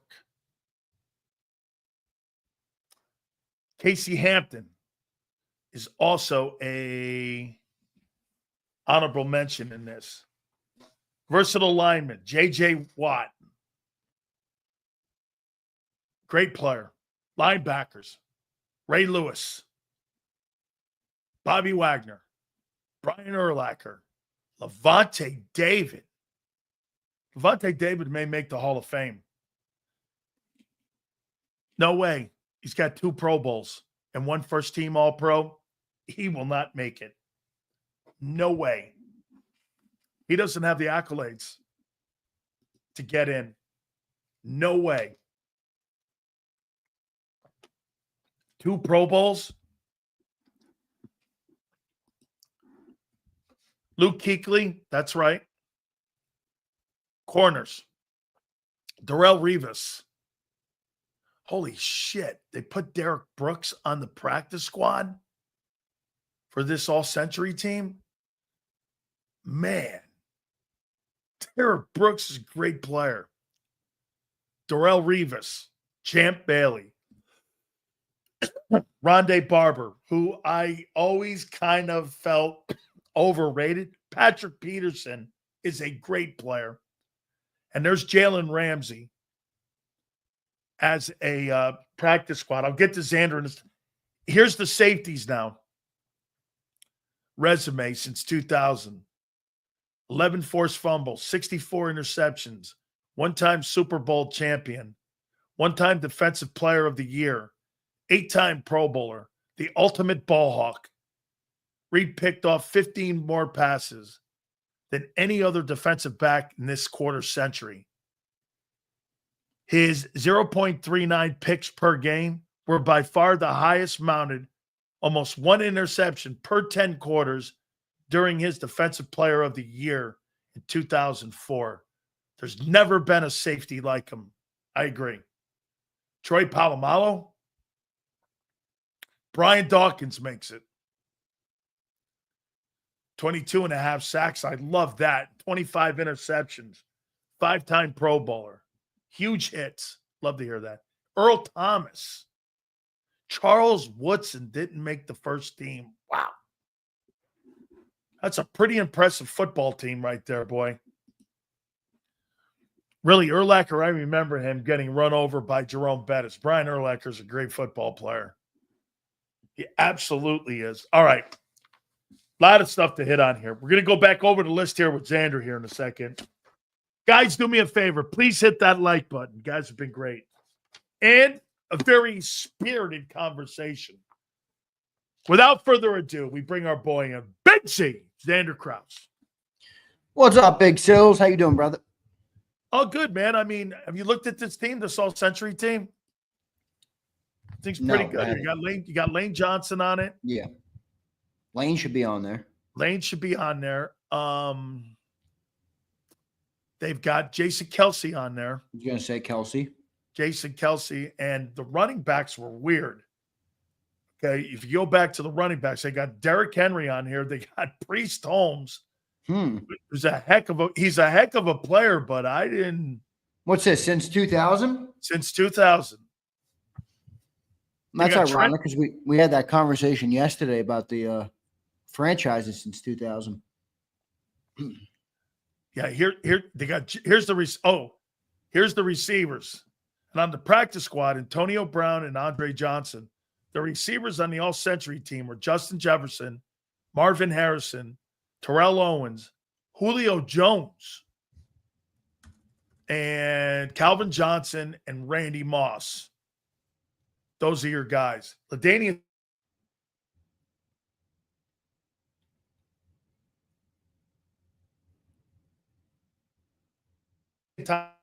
Tomlinson made the practice squad. Priest Holmes. You see why it matters now? Because at the end of the day, this is what Lane's talking about. Lane wants to make it to the Hall of Fame, dude. You have to have those accolades for you to be able to make it. Yeah, no, you're right, Sills. I mean, look, accolades do at the end of the day. That is how the stories are told of these players. So they do matter. There's no doubt about it. That's pretty cool. All right, I wrote these questions down here, and I'm going to ask you about it. How much defensive regression, or if any, do you think your defense is going to go through this year? You know, scale of 1 to 10, maybe. How you see that? What type of regression are you going to see? I don't think huge. I think there is going to be a regression, but I don't view it as a regression in that your direction changes. Like in the stock market, there's a bull market and there's a bear market, right? And when you bear market, you go the other way. But in a bull market, there's pullbacks, right? Goes up, pullback, goes up. That's what I think the defense is in right now. I think there could be a pullback this year that will create what the future of the defense will look like when you talk about the young players that we have. One of the youngest defenses in the NFL, obviously, and tons of talented players on that defense. So I think there will be a regression because you lost good players. Anytime you lose good players, good players aren't that easy to come by. If they were, everybody would be a good team. So I think you lost good players, and there's going to be some level of, getting up there. But I think they're still in a good spot, man. I'll say this: there's not one guy we lost, Sileo, that I don't think we have a player that has their upside on the team. What I mean by that is we lost Darius Slay. I think Quinion has that upside. We lost Milton Williams. I think Jalen Carter and Ty Robinson have that upside. We lost Josh Sweat. I think Nolan and Jalix have that upside. Now, that doesn't mean they're going to be there right now, but I do think they have that upside, which is why I think it's a pullback and a launch into the stratosphere, baby. But when you're using Slay and Q, okay, you're right. But when the Slay is gone, been replaced not by Q, he's being replaced by Keely Ringo. Okay, well, so because the replacement is Ringo. Q is sliding over. Okay. All right. Can Ringo be? Yeah, I mean, look, that's the biggest question right now. Last year you had Q and Slay. Okay, that's a far cry from Q and Ringo. Yeah, but Q's going to be. I'm assuming Q will be a little better. So somebody's got to step into what Q's role was last year versus. Yeah. Ringo's got to step into that role. Yeah, which is tough. That's the role he's in. He's got to play like Quinion Mitchell last year. Yeah, I think there's a lot. I still think there's a lot of upside. I mean, if Keely Ringo can figure it out, I think he's going to be a fine, good player. He's got everything you need to be a good player. And remember, he is a year younger than Quinion, so you can't put a ceiling on that guy just yet. I do get it. It's been 3 years. Like, it's now time. It's definitely time now. But I'm not ready to count him out before the season comes. If they trade for a corner though, or sign a corner, it shows you what they think of Keely. Yeah, and I think them not signing Jair Alexander tells you what they think of him, because that money. There's no way Howie didn't know that the money was $6 million. Yeah, I don't think he wanted that. No way he didn't know that. Jair Alexander is not a Howie Roseman signing. All right, Howie looks for particular type of players. All right, Jair Alexander does not represent that type of player, I don't think. He's a very beat to my own drum, I'm better, a macho type of dude. Like, he skips the OTA. Yeah, he's kind of and it's fine. He can, because he's that good, but he didn't play much in the last couple of years. But, I think that played a factor more, Zander, the fact that he hasn't been on the field that much. I mean, all right, let me go to 2 here. Linebacker depth, where is it in your eyes? Good. Never thought I'd say that so quick. Got Really? Bond. You got Bond. You got Dean. You got Campbell. You don't have those guys yet. Yeah, well, I'm looking more of a big picture. Like, okay. If they're that's fair. That's fair. Like, I'm assuming both of those players are back before week 8. Call it. Like, I think that's realistic. So you're looking at long term. I'm looking at the whole picture. Like, think about this. Ready? And I know you're right. We don't start with 20. You're looking at all of 24, not just the first quarter poll.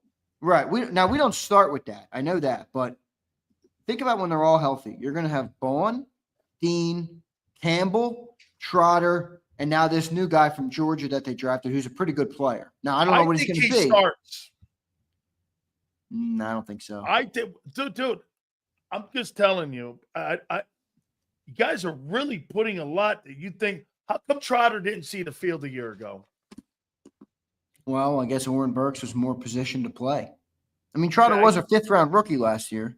Okay, well, you're right. Like, I don't want to, I saw Jalen Hunt, who came from some sort of toothpaste school or some shit. I don't know where he came from.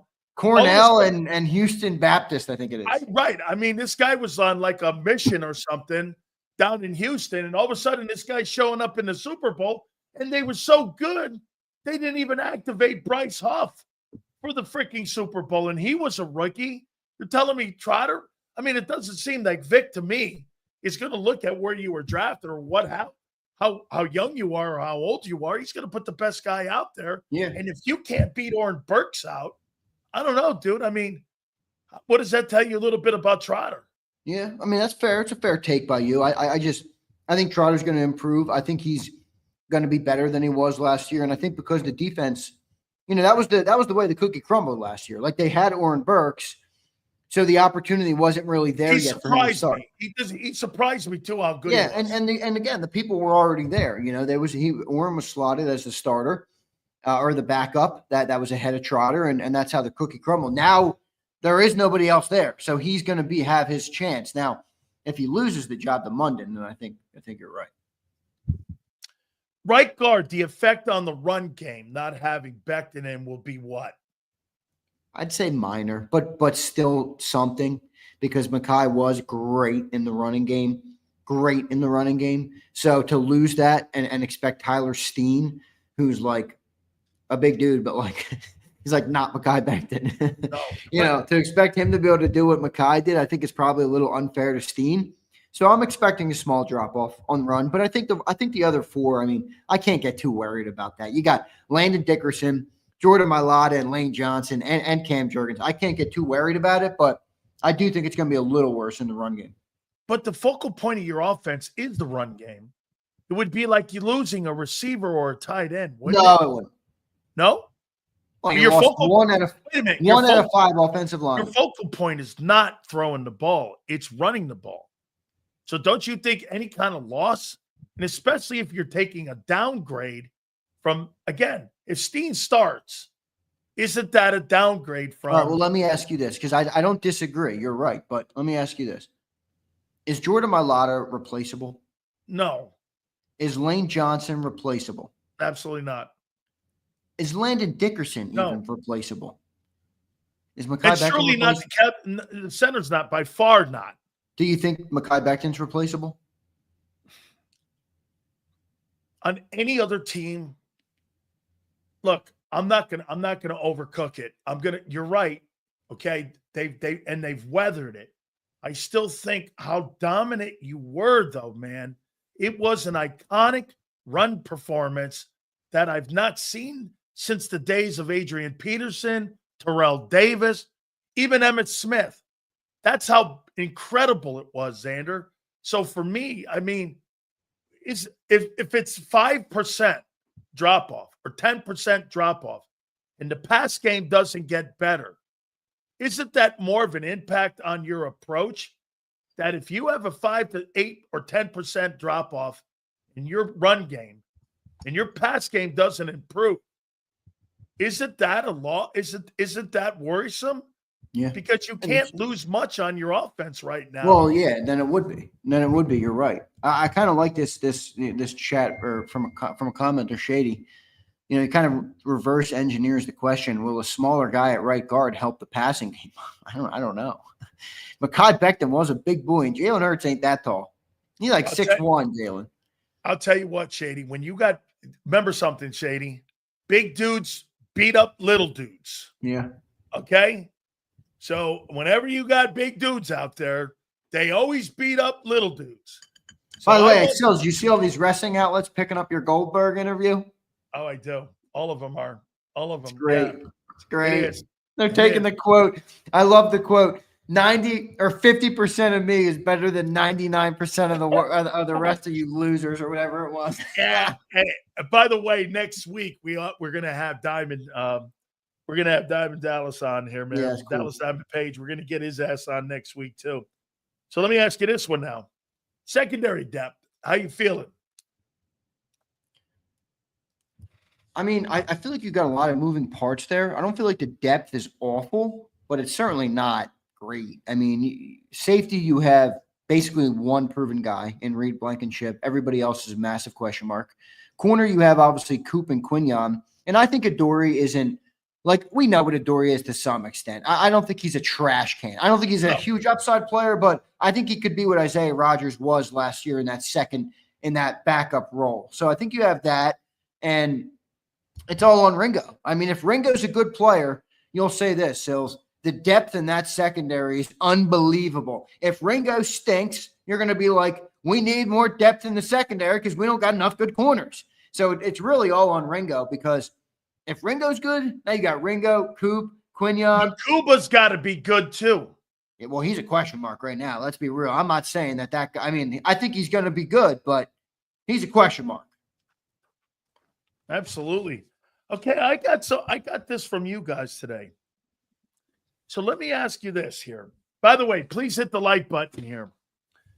So Reed Blankenship, you think they get a contract done for him by the beginning of the year? Do you think they don't get a job done and they wait and they do the kind of deal they did for Zach Bond this past year, where they waited until after the season and before free agency started, they gave him his money, whatever that is. I don't know. Do you think, because I want to keep scoring here now, do you think they give Reed Blankenship the contract and the $9 million? Is that what you think it's going to be, $9 million? Between 7 and 9, somewhere in there. All right, because I got 3-year, $27 million, so you kind of read my mind.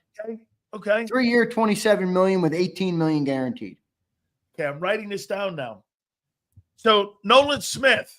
Howie, 3 for 27 with 18 guaranteed. Okay. He has 10 sacks. How much are you extending him for? Who, Nolan? Yeah.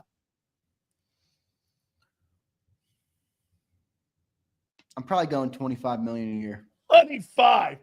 Okay, so $75 million over 3 years. Well, think about it. Josh Sweat just got paid. I'm not saying 18. you're wrong. Yeah, like I think that's what his value is going to be. So you got Nolan, you got Reed at 7, and you've got Nolan at 25. Well, I do want to preface this. Reed will kick in quicker. Okay. Nolan, like if you pay Nolan next year, you're going to be able to couple the 5th-year option with it. You'll still have the 4th year on the deal. And the 2 voices. It'll be Devontae Smith-like, where he's making $25 million, but the impact on the team is 9 to 10 to 12. Okay. You know? Right. So I think the Nolan deal is a lot more achievable than people think. They hear 25 and 32 to Carter, and you're like, whoa, Carter's the tougher deal. Okay, so Carter's going to be 37? 35? 35. What's the highest right now? I think it's 36. I thought it was 32. Is it 36? Well, what defensive lineman? Not edge rusher, right? Because they're up to 40. No, inside deep. No. Are edge rushers up to 40 now? Yeah. Myles Garrett signed a $40 million contract. That's right. Myles Garrett got 40. So 35 to 36, probably somewhere in there for Carter. I'm going to say 35 for Carter. Carter, 35. So we got. Because I think Chris Jones is 32. 7 to 9 for Reed. Nolan, $25 million.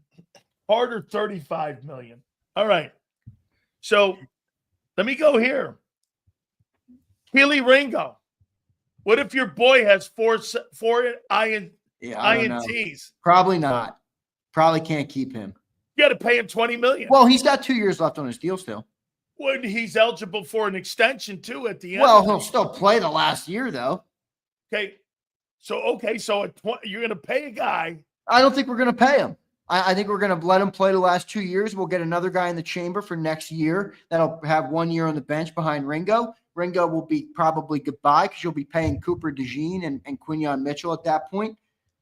And that'll be it. I don't think Keely's – I just don't think so because you drafted 2 corners. Like, those guys are getting priority no matter what, Cooper and Quinyon. You know what happened to him? He ran out of time. Who? Keely Ringo. You know what I mean by that is this. He didn't get on the field quick enough. Yeah, he didn't get on the field quick enough. He might go somewhere else, Zander. And be great. And he may sign a really big deal and be really good somewhere else. That's a guy that you fucking hate walking out your room because of everything you said about the guy, that the guy may end up playing and getting better later, but he's going to go somewhere else because look at here. So like if Nakobe Dean has 138 tackles, you're just letting him walk out the room too? I don't see how you pay Nakobe Dean, my friend. Okay, so you're getting rid of Keely Ringo if he has 4 interceptions and a guy who has 138 tackles. You're letting him walk out. But wait a second. I'm with you. I get it. This is why, though, when you brought up linebacker depth, I said that there's depth there because if you envision a world where they're all healthy, Dean's out. All right, now I got Vaughn, Jihad, Munden, and Trotter. You probably add another draft pick for your 5th guy, and you're back in a good spot, assuming that Trotter and Munden can develop as players on the football field. But I think Jihad's going to be good. Again, still a question mark there. We don't know what that player is going to be exactly. I happen to think he's going to be excellent, and I think you're in a good spot at linebacker. I don't think you can pay Nakobe. I think it's just business. I'm sorry, dude. Unless he has another injury, okay, at some point, he goes into the open market. He doesn't quite get the deal because he's an often injured player. He's undersized. He's 4 years. Nobody knows how much time he's got left.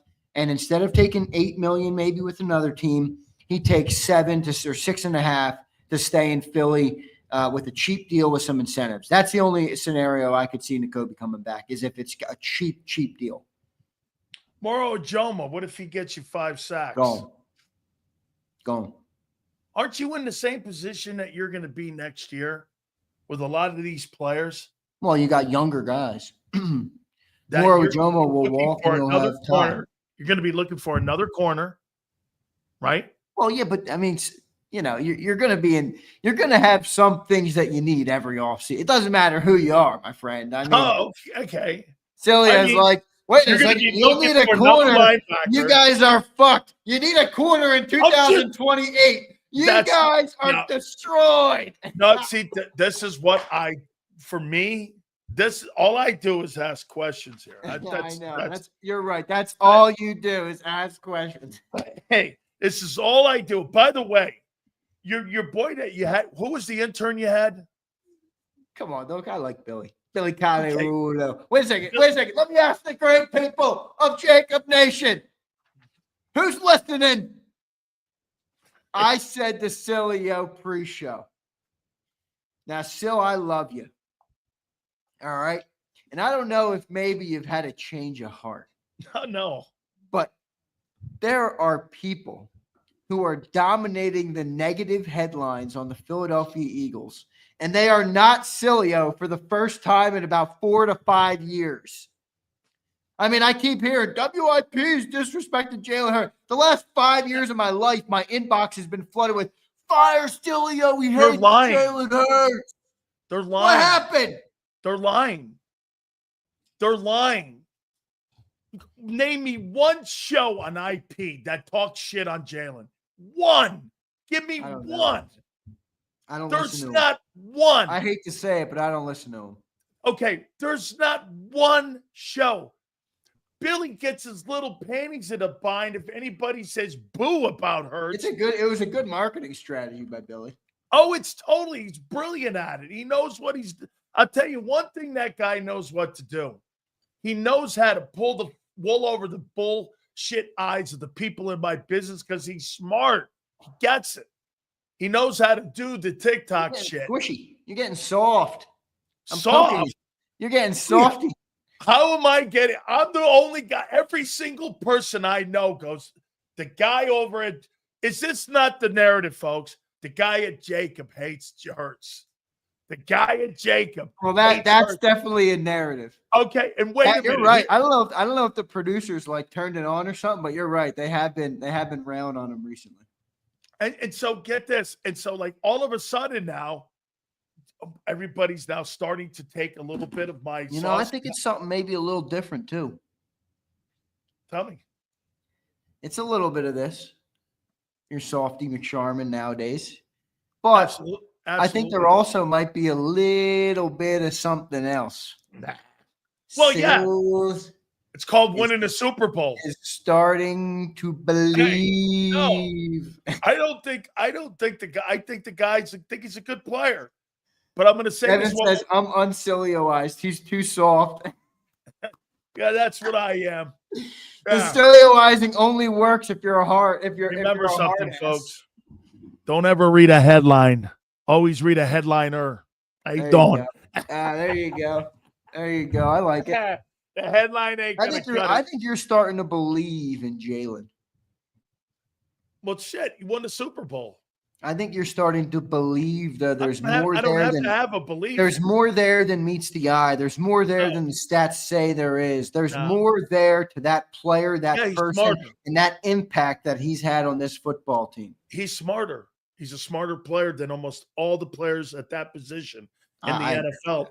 And you have to here's the one thing. One thing that's different with me, it's not getting softer. It's coming it's giving his kudos.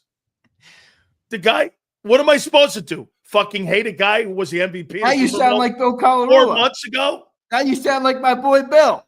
No, look, if I'm starting a team, he ain't it. But hey, he won the Super Bowl, dude. I think we're about a year away from you saying if I'm starting a team, he is it. Never happen. That will never happen.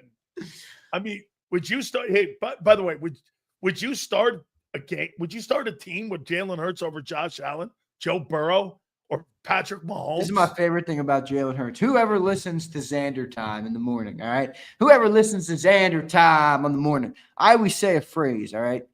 Don't put me in a box. That's what I love about Jalen Hurts. You can't put him in a box. One day you'll want him to be a running quarterback and he'll throw for 290 and a couple tutties. Then you want him to say he can't do that and he does this. Then it's RPO, then it's that. He's got everything. Whatever the team needs Jalen to be, he's like a chameleon. He just turns it on and he becomes that player. And not only does he become that player, he becomes a great version of that. This is such a stupid conversation here. I'm going to tell you one thing, and I'm going to give you kudos and credit for one thing here. Look at Ronald sticking up for you. Look at this. Ronald, Sileo doesn't need your backing, Ronald. Hey, I'm going to tell you one thing. Do you not agree with this? That the Eagles do a better job at building the team around Hurts than what Kansas City does at building the team around Mahomes. Well, I'll give you this. Kansas City has more of a margin for error with Mahomes because he cleans up many decisions where we've never had to ask that of Jalen because to Howie's credit, they've been so good in the front office that everything has worked. It's not been the same in Kansas City, and Mahomes has, in large part, made up for that. Remember the Super Bowl versus when they beat the 49ers. I mean, they weren't even like a good football team that year, and they went and won the Super Bowl. So I think Mahomes gives you just a massive margin for error because he figures out how to win, But other than that, I think, the Eagles have done a better job building around Hurts. They completely have. Guys, do me a favor. Any super chats go to the top. We're going to get Jason Cole at the bottom. So again, what is he going to look like in 26? I said this, stop taking the sacks. That'll improve the passing game. But Zander, this guy's not going to put up big numbers this year. He's going to put up again about 2,200, or wait, not 2,200, 3,200 passing yards, somewhere in there. He's not throwing 17 touchdowns. And he's going to be somewhere in there. And he's going to be middle of the road again. And he's not going to be, needed until, what is it? You break glass. Hey, somebody, war's happening. I need to break glass. Can you get Hurts out for me? Because the rest of the team is tired of carrying his ass the whole entire season. Are you trying to tell me you don't think I smell 4K. Wait a minute. 4K. Wait a minute. Are you ready for this? Last year, that team carried Hurts to the Super Bowl. Yes or no? No, they didn't. They didn't. They had a You're great trying to tell me football that team. running game didn't carry Hurts to the Super Bowl. Saquon Barkley had 50 yards in the Super Bowl. Saquon Barkley in the running tag. I think Jahan Dotson had more yards. Wait a minute. They carried that guy to the Super Bowl, yes or no? No. Oh, my God. He won't admit it. The running game did not carry. You can't Jalen carry a Hurts to player the that Super wins the Bowl. MVP, Sills. Wait a minute. Did they not carry his ass to the Super Bowl? I'm not talking about the Super Bowl. Did they not carry him to the Super Bowl? He was the fucking caboose. No, he wasn't. A whole year. Wait a second. Let me take a guy. You have 60 offensive plays a game. This guy touches it every single play, and he's the caboose. What are you talking about?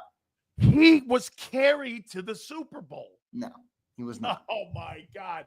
Name me one game where you went, that guy's the MVP. Was about 4 of them last year in the regular season. Barkley was the MVP every week. Every week he was the MVP. He should have been the league MVP. Except the Super Bowl. Wait, look at this Nimrod. Look at this total, complete, and utter Nimrod. And I love you, Hogan, but you're a Nimrod for this comment. All Howie does is void years. It doesn't make you great.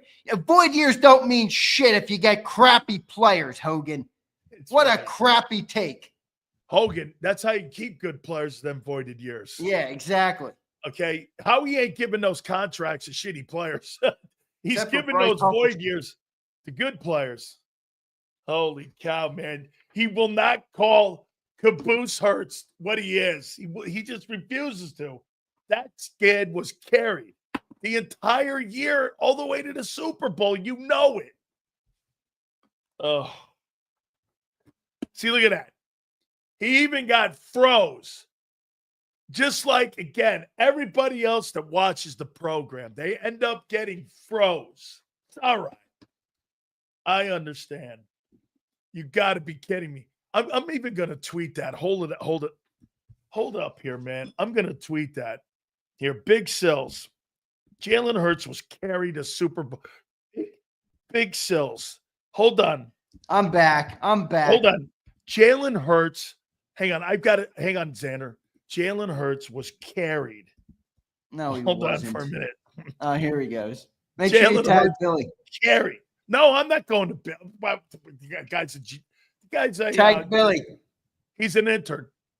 Big Sills. Jalen Hurts was carried to the Super Bowl, to the Eagles Super Bowl. Case closed. To the Eagles Super Bowl. Case closed. There you go. I should tag Bill.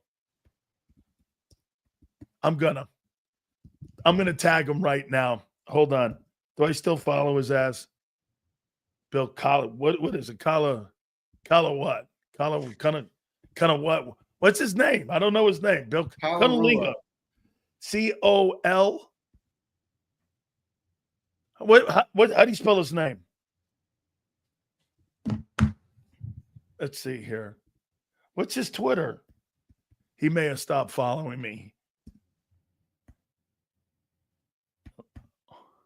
I think he did. All right, Colorado. Yeah, that's what we'll just do 97.5 then. 97.5.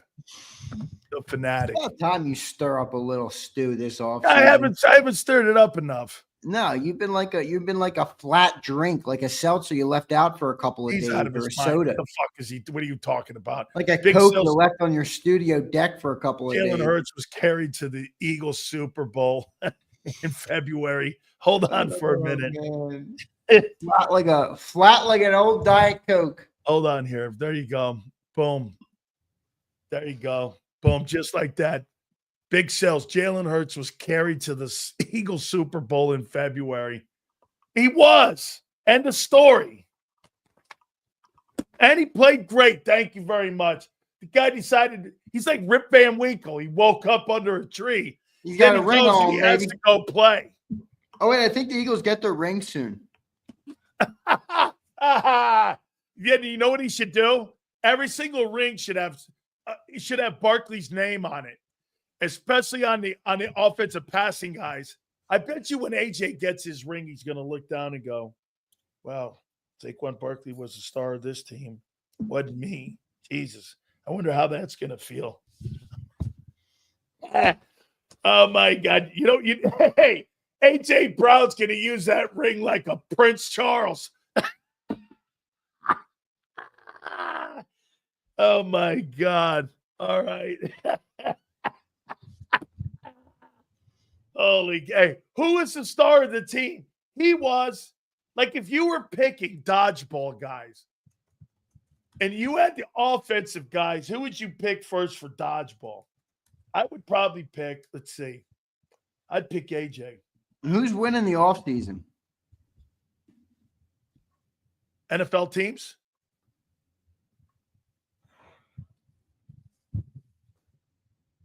And media outlets. Who's winning the offseason?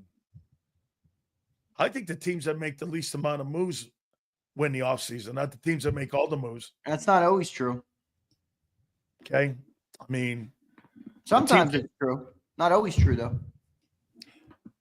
I don't, yeah. I think the Rams, Eagles. Rams is a good one. Rams. Eagles? Well, yeah, because they're setting up 26 and 27. And they're still going to be competing in 25. Yeah.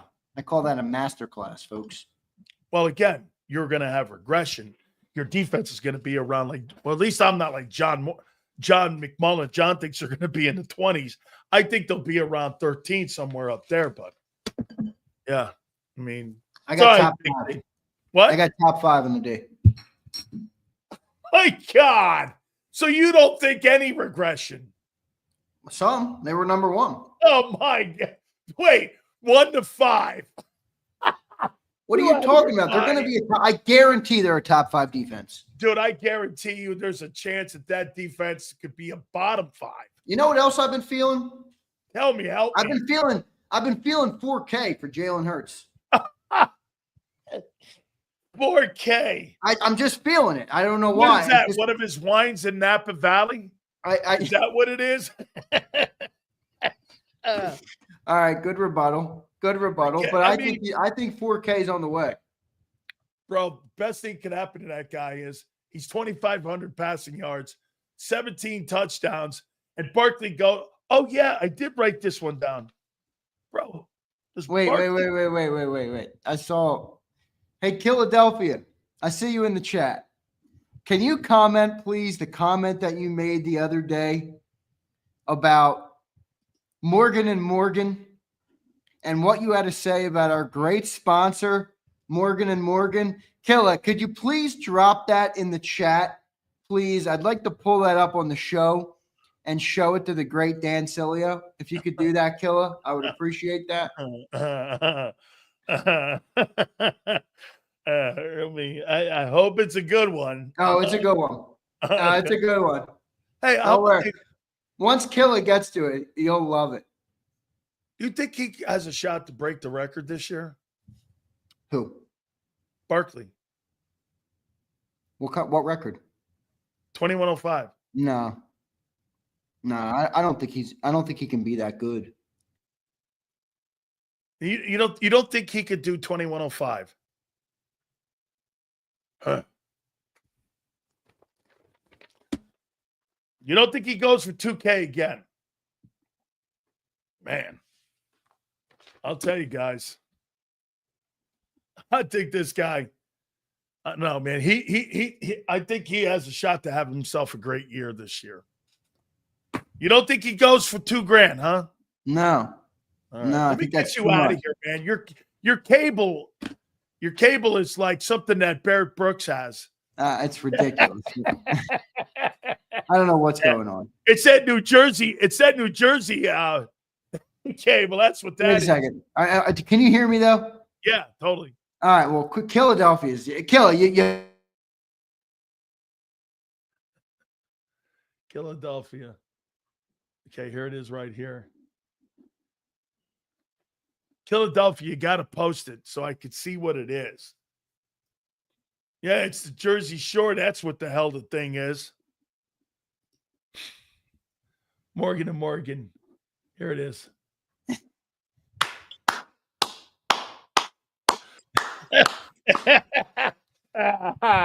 That's BS. Philadelphia. That's total BS, man. I like it, though. Good. Can you hear me yet? Yeah, I got you. There you go, baby. Guarantees the win. I'm gonna send that to John. I'm gonna send that to him. I think he'll like that there. He's a huge Jalen Hurts guy. He likes it. He likes him a lot. Absolutely. All right, Big Z. I appreciate you, brother. I'm sorry for my Wi-Fi. You couldn't handle my greatness today. The caboose was carried to the Super Bowl. Oh, BS. He totally was. I'm feeling 4K, and I'm feeling top 5D. Wait a minute. Last year it was 4,738 touchdowns. What's it now again? I'm feeling my if I'm guessing, if I'm putting my official prediction in, which I'm not doing, I'll go 3,700. But I'm feeling 4K, if that makes sense. 4K. And then defense, I'm feeling top 5. I mean, I don't think that defense falls even. I don't even think top 5. I don't think 6 is even a possibility. Why are you so sold on Keely Ringo? I'm sold on Vic Fangio, Jalen Carter, Cooper DeJean, Quinyon Mitchell, Nolan Smith, Jalix Hunt, Zach Vaughn, and Jeremiah Trotter Jr. Okay. Oh, I sure hope those fellas play well. It's going to be a great year. Big Z, thank you, brother. All right. Yes, sir, man. Yeah, so let me get that right here. So we go over here. Let me see. So he's hoping for. I'm going to write the names down too that he just mentioned. Hang on here. Jalix Hunt, drafted as a project. Who else? Tyler Steen. These are all the replacements. Moro Jomo. And I'm gonna read them to you. Okay? Jalix Hunt. Andrew Makuba. And Keely Ringo. Here are the players that you guys are sold on that are your replacements. Jalix Hunt, Tyler Steen, Moro Ajomo, Andrew Makuba, and Keely Ringo. You think those guys are going to replace BG, Becton, Milton Williams. Oh, wait, no, Josh Sweat, excuse me. CJ Gardner and Slay. So I'll read it again. You think that Jalix Hunt replaces Josh Sweat. Do you guys? Jalix Hunt replaces Josh Sweat. Yes or no?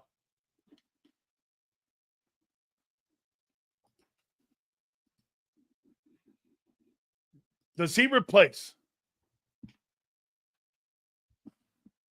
Jalix Hunt replaces. Here we go. Yes.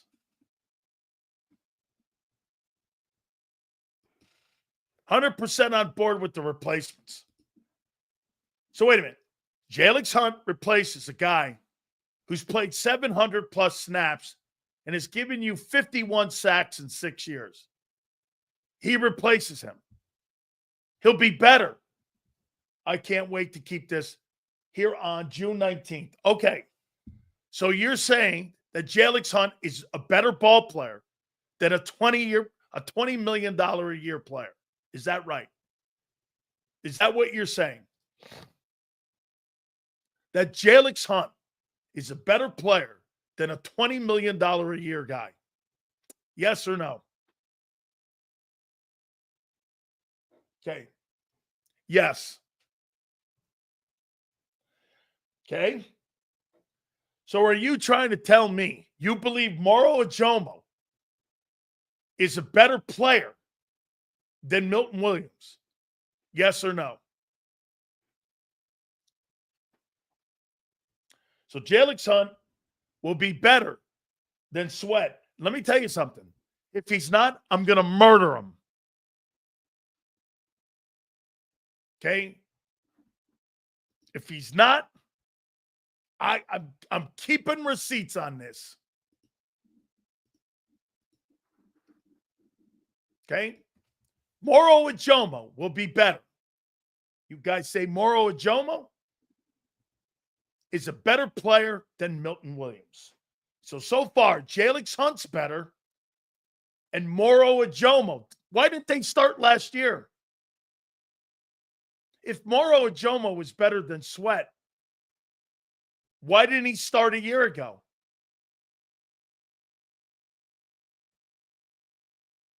Why didn't he start? Why didn't he beat him out? Why didn't Ajomo beat out Sweat?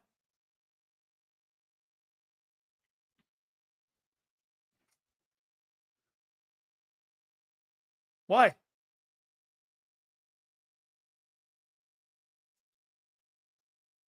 Why isn't he better?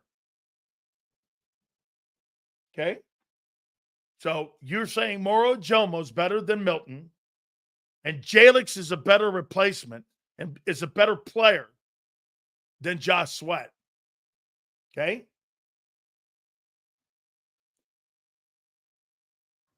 So are you saying that Andrew Makuba is a better player than Gardner Johnson? Yes or no? Even though he's never played it down. You think he's better? Yes or no? That Andrew Makuba will be better than Gardner Johnson? Yes or no?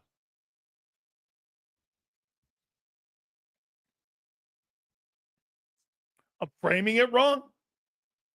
I'm asking you as a replacement. I'm worried about 25, not 27 and 26, Twiz. In 2025, will Andrew Makuba be a better player than Gardner Johnson? Yes or no?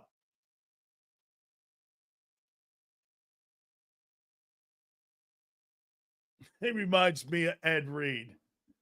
Yeah, no. No. Wow. Okay. Keely Ringo. Will he replace Slay? Sills, what DT today reminds you of yourself when you played? Doesn't have to be an Eagle. Doesn't have to be an Eagle.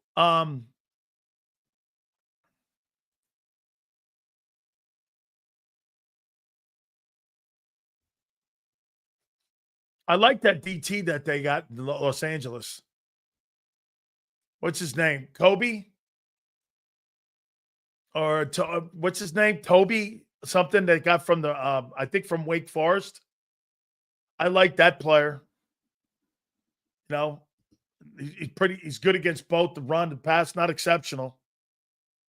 But I like that player that the Rams have playing DT. Come join us on Birds Words, the caboose of JAKIB Sports. Yeah. Yeah. Yeah. Mr. Stats. This guy doesn't see here's a typical dumbass. Stats are accomplishments, you tool. Get this, Mr. Stats Sills was not a starter. He was a backup. So, hey, get this, folks. Yeah, he's right. I was a backup in the NFL. Darn it. Hey, it was terrible. Being a backup in the NFL, I know.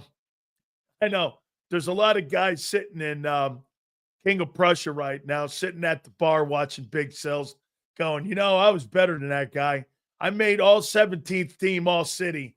And if I didn't hurt my ankle, I'd have been out there with Big Sills as a backup in the NFL. Yeah, hey, man, I'll tell you, guy was just a backup in the NFL. I know. Yeah, I know. It's terrible. Backup. I know, man. You're right. Yeah, I know. Hey, terrible.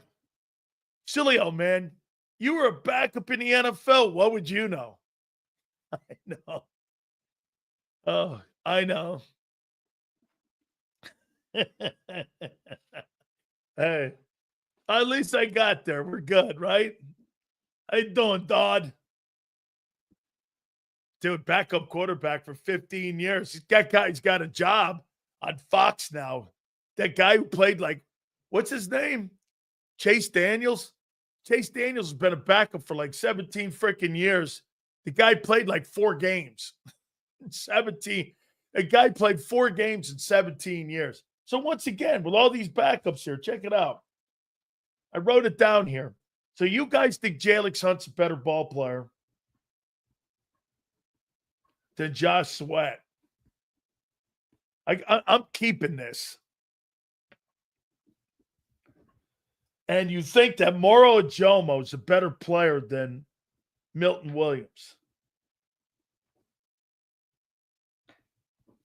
Hey, by the way, do you think that Trotter's better than Oren Burks?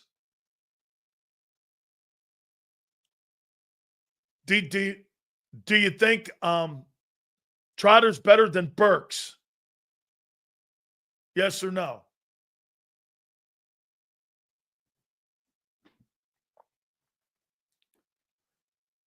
You think Jeremiah Trotter's better than Burks? Do you think Keely Ringo will be better than Isaiah Rodgers? Do you? Now, see, this comment here, not yet. I agree with that. As good. As good. Why didn't he play then a year ago? He didn't even beat out Burks. To be determined? When? Against the Cowboys?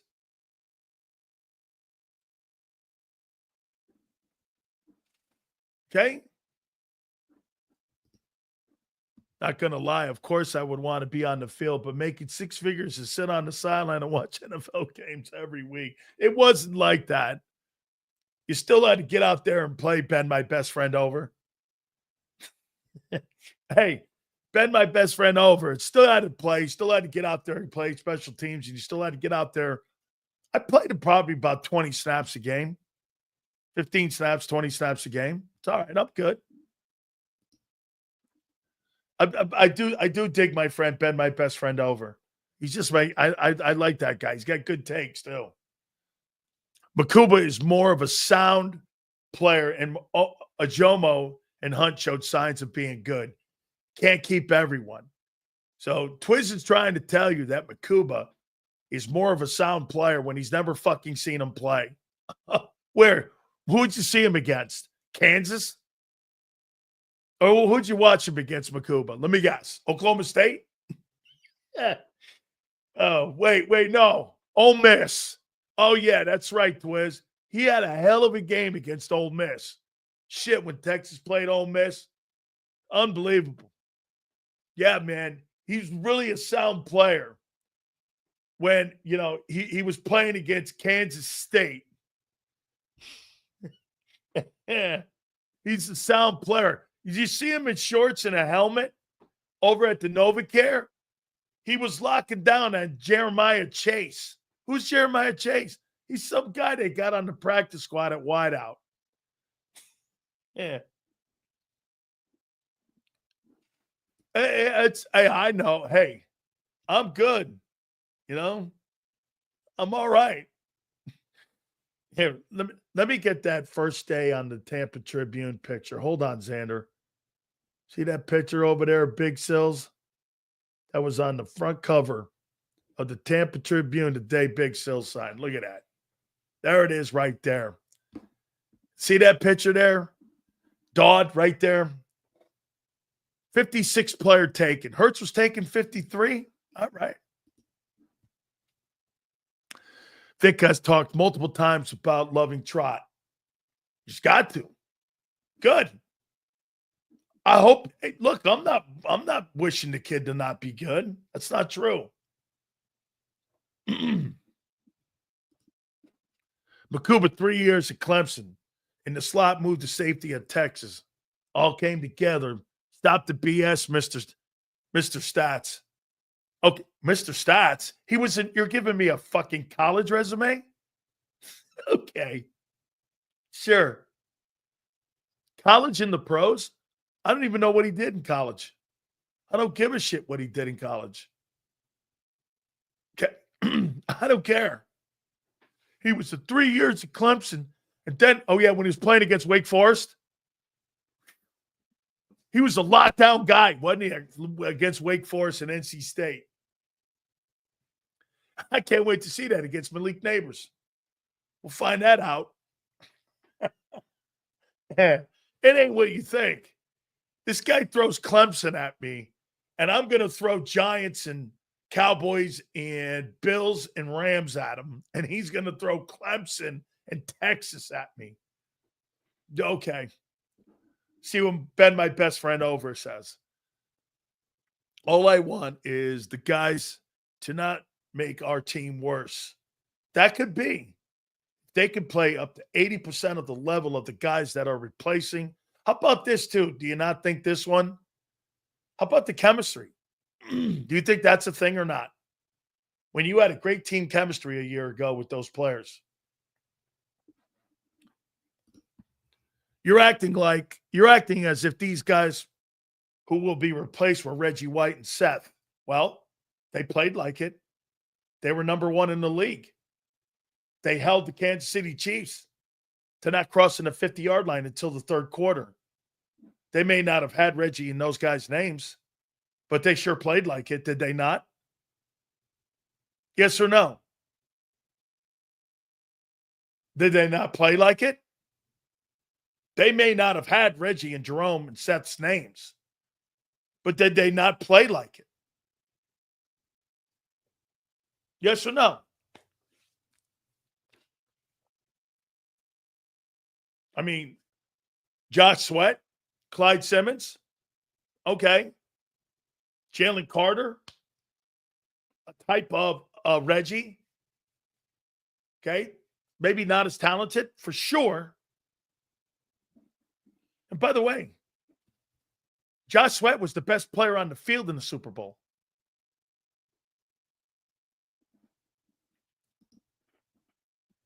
Bond played at Wisconsin. Who the fuck's talking about Zach Bond? I'm talking about a guy who played for the Philadelphia Eagles a year ago. Oh, no, wait. Thanks for the super? Says you need to stop doing that. You did the same thing with Mitchell last year, making fun of him playing in Toledo. Bro, I don't believe you're going to duplicate it. Sorry. You need to relax.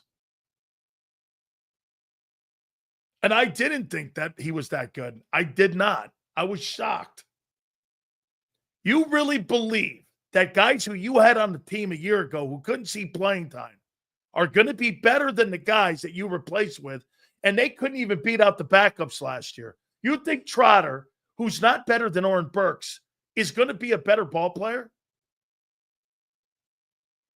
Then he would have started him in a Super Bowl. Would he have not? That was only 4 months ago. If that guy was so good, why wouldn't 4 months ago he had started him over Oren Burks? Why? Why would he not have started him?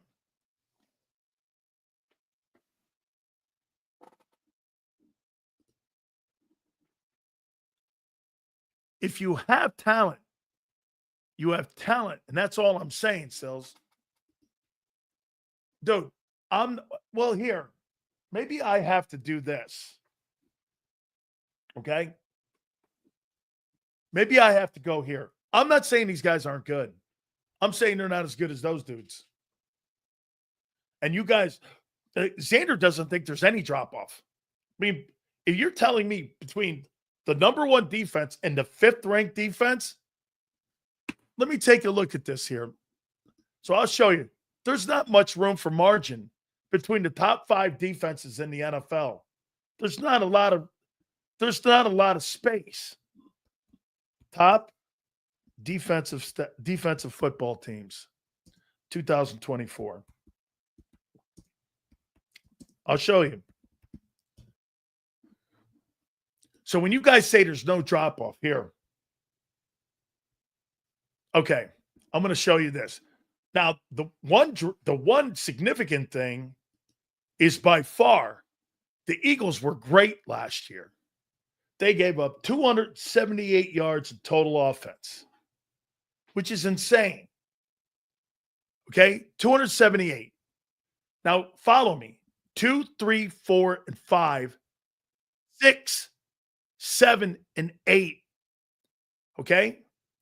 The second best defense in pro football gave up 311. The third gave up 313. The fourth gave up 314. The fifth gave up 314 and a half. The sixth one is 315. My point is the margin of error between the top defensive football teams in the league and the seventh is probably a yard. Okay? So for someone to say you're going to drop off only 4 positions and you're going to be in a top 5 team is insane. The difference between the second best defense in the NFL and the difference between the 8th or 9th is nothing. It's 1 yard a game. That's how close those numbers are. And to sit there and go, we're going to go from 1 to 5, and we lost 5 starters is insane. All right. All that being said, my friend, I love talking to Jason. By the way, boy, I'll tell you, man, the comments that he made last week, especially about Brian Dawkins, I got a lot of people texting me when he said, listen, he'd have a hard time getting into the Hall of Fame. And I want to talk some Hall of Fame with him again here, but I also want to go around the league with some comments. He's got a great book out. We're going to get to that here in a minute. He is our friend, Hall of Fame voter, NFL Insider. It's our friend, Jason Cole. Jace, how you doing, brother? I'm great, but always keep that in perspective. I said Brian Dawkins would have a hard time getting in under these rules as they exist today, after they changed them last year. That's the critical part of this, and people need to understand what that change is and how the math changes. It doesn't have anything to do with the opinion of him as a player. It is purely a math equation. Well, and again, I try explaining that they're making the process hard. Right. They're making the process more difficult, right? Yes, yeah, absolutely. I mean, it's as simple as that. It's harder to get in. That's why only 3 modern day candidates got in this year, compared to usually we're getting 5 in under the old system. And I get the old system became sort of a rubber stamp at the end. Like you got down to 5 and it was like, unless you have a really major objection to one of those 5, which you generally didn't, right? Like those are quality guys. It's like we say, out of the 15, any 5 are good once you get to that point. Some are better than others, and that becomes the opinion on it. But once you get down to 5, it's hard to argue against them. So it became a rubber stamp. Like, here are the 5 finalists. Okay, those are guys are going to get in. You pretty much knew it. Whereas they would like to add a little bit of element of surprise to it. I think that they've changed the element enough where it's going to be really hard to get more. Like 3 is going to be sort of normal. 4 is going to be, 4 is probably going to be normal. 3 will be an exception, and 5 will definitely be an exception. Did you see the All-Century team ESPN put out? No, didn't see it. Do you weigh into? Do you use any of that stuff as a metric for when you guys are debating? I mean, depending on, mostly I would think you guys are looking at the pro football voters, TFW, all decade teams, stuff like that, right. All pro stuff that you guys look at here. Do you look at any other metrics on teams that maybe people have made, like ESPN, CBS, or do you guys go more by what you guys vote on and what you guys look at, like the Football Writers Association, I know, puts out a team every year, and they pick a team. So do you go more by that? What is your what metrics do you use to look at a guy? I mean, you're looking at the things that you want to look at that are measurable are Pro Bowl, are not Pro Bowls, but all pros are number one. All decade team is meaningful. The problem is that, you know, if it's a guy who came into the league in, say, 1995, you know, how does that measure up for making an all decade team? You know, it's sometimes hard for guys.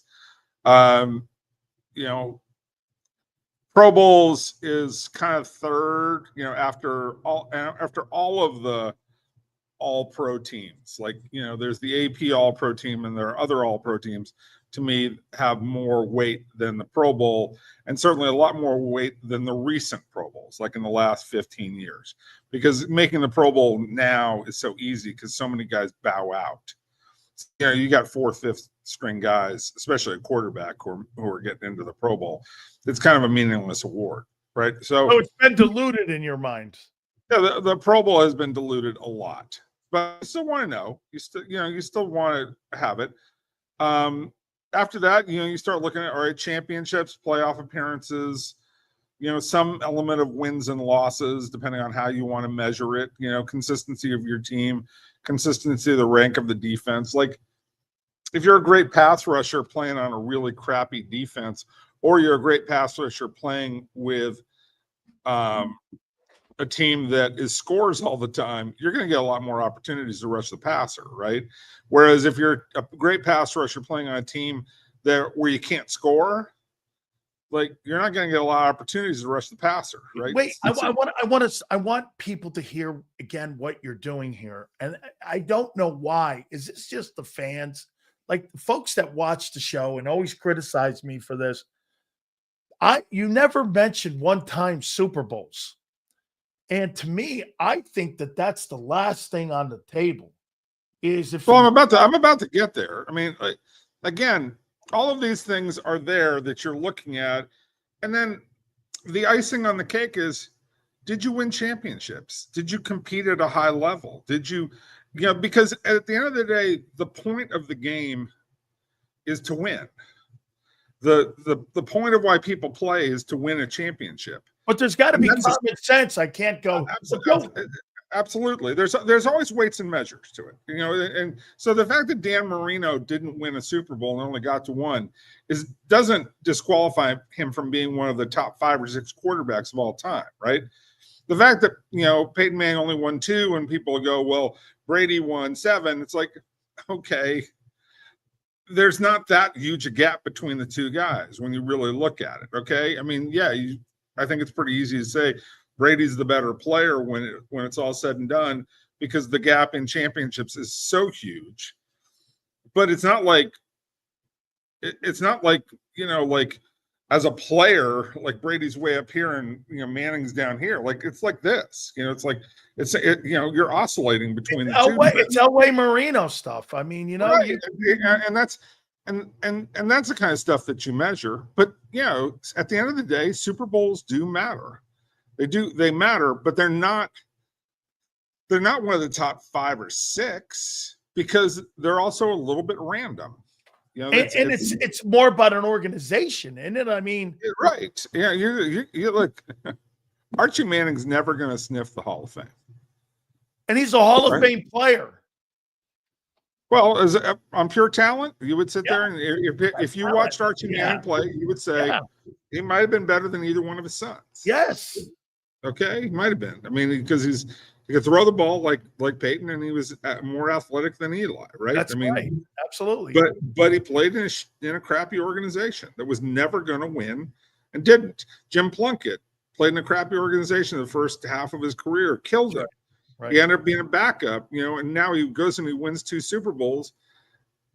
Does that help him enough to get in the Super Bowl? I mean, to get in the Hall of Fame? No, it's not enough. It's not enough to push him over the edge. As much as I want to put, you know, Jim Plunkett in the Hall of Fame, because he's a Stanford guy. I mean, I love that guy, right? I mean, 2 Super Bowls too. Yeah, 2 Super Bowls is a pretty big thing. Yes. But it's like, wait a second. I mean, he played with the Raiders. Like, those teams were loaded. That old line. How many years did Upshaw and Shell play alone together? Right. I mean, it's just they just years. Right. I mean, it's just those teams were loaded, and it's like Jim, you did your job and you did really well, but dude, you weren't even the starter at the beginning of the season, in either one of those years. I can't abide that. And whereas again, we go back to Eli. And it's like, are the 2 Super Bowls enough? He held up his end of the bargain. He did a great job in the playoffs, but the rest of the career is like, yeah. And I think he's going to get in one day, but he wasn't an automatic. It's so. I mean, I'm not putting him in over Breeze. What? I'm not putting him in over Breeze. Oh no, of course not. I'm not putting him in over Breeze. No, Breeze is a better player than Eli. Breeze got way more out of himself than Eli did. But I don't think. But to me, like, Eli didn't care about those things. They didn't matter to him. Ultimately, winning a championship and being ready in those moments was more important. And that may be enough to get him in at some point in time. It isn't enough today. It isn't enough now. And that's where you kind of have to draw the line. But this is, as Len Pasquarelli, an old friend of mine and former voter, used to say, this is like a smell test. It really is. Or in a way that I like to put it is, this is like stepping on a waterbed. Like, as soon as you think you have your balance and you think you have an idea of how you're supposed to stand up, the water shifts a little bit and you fall right over on your butt, right? Like, that's just how it is. It's just not easy. Baseball is pretty, I wouldn't say really easy, but there are some metrics in baseball that are pretty obvious. 3,000 hits, 300 games, 3,000 Ks. Yeah, all those kinds of things. Like those are markers for most people. Cy Young's pretty easy. MVP is pretty easy. In football, defensive player of the year helps a lot. You get 1 or 2 of those. You're talking about getting in. But it's, every case is a little bit different. Gale Sayers, they put Gale Sayers in on the first ballot back in the 70s. Look, I get it. And we had to argue. I just put it in perspective. Gale Sayers got in on the first ballot, played 65 games in his career. We had to argue for 10 years about Terrell Davis, who may have the greatest record in the postseason. Not may have it, has the greatest record of any running back in the postseason, and in 8 games in the postseason. Like, he was on pace to rush for 2,000 yards in the postseason over 16 games, right? Like, he was better. Yeah. He was better in the postseason than he was during the regular season, and he had 4 really terrific seasons, 2 of them really great seasons, right? But we had to argue for 10 years about Terrell Davis because, it's a system. It's this. It's that. I mean, come on, man. The guy produced and he won championships. He did everything he's supposed to do. But it took him 10 years, and we put in Gale Sayers in on the first ballot. I mean, some stuff just doesn't make sense to me. I have to think that Hollis had something, and because the impact. No, I mean, Gale Sayers was an electric player. Completely. Gale Sayers was something that most football people had never seen before. Right? He could dominate. Right. And, he dominated in ways that were, but he only played 65 games. And they still rubber stamped him. That's how good he was. And we argued for 10 years about Terrell Davis, and people mitigated. It's like, I mean, come on. Like, at a certain point, like, the achievement is the achievement. I want to ask you again, you think Breeze gets in? Yeah. You think Fitzgerald gets in? I think he does. I don't know the argument against him. Is Fitzgerald better than Torrey Holt? I don't know. He's bigger, stronger. He's bigger and stronger. Wasn't necessarily faster. Yeah, he was a different kind of guy. He was a beast. Was Torrey Holt the one? I don't know. I think most people would tell you Isaac Bruce was really the one. Yeah, I mean, I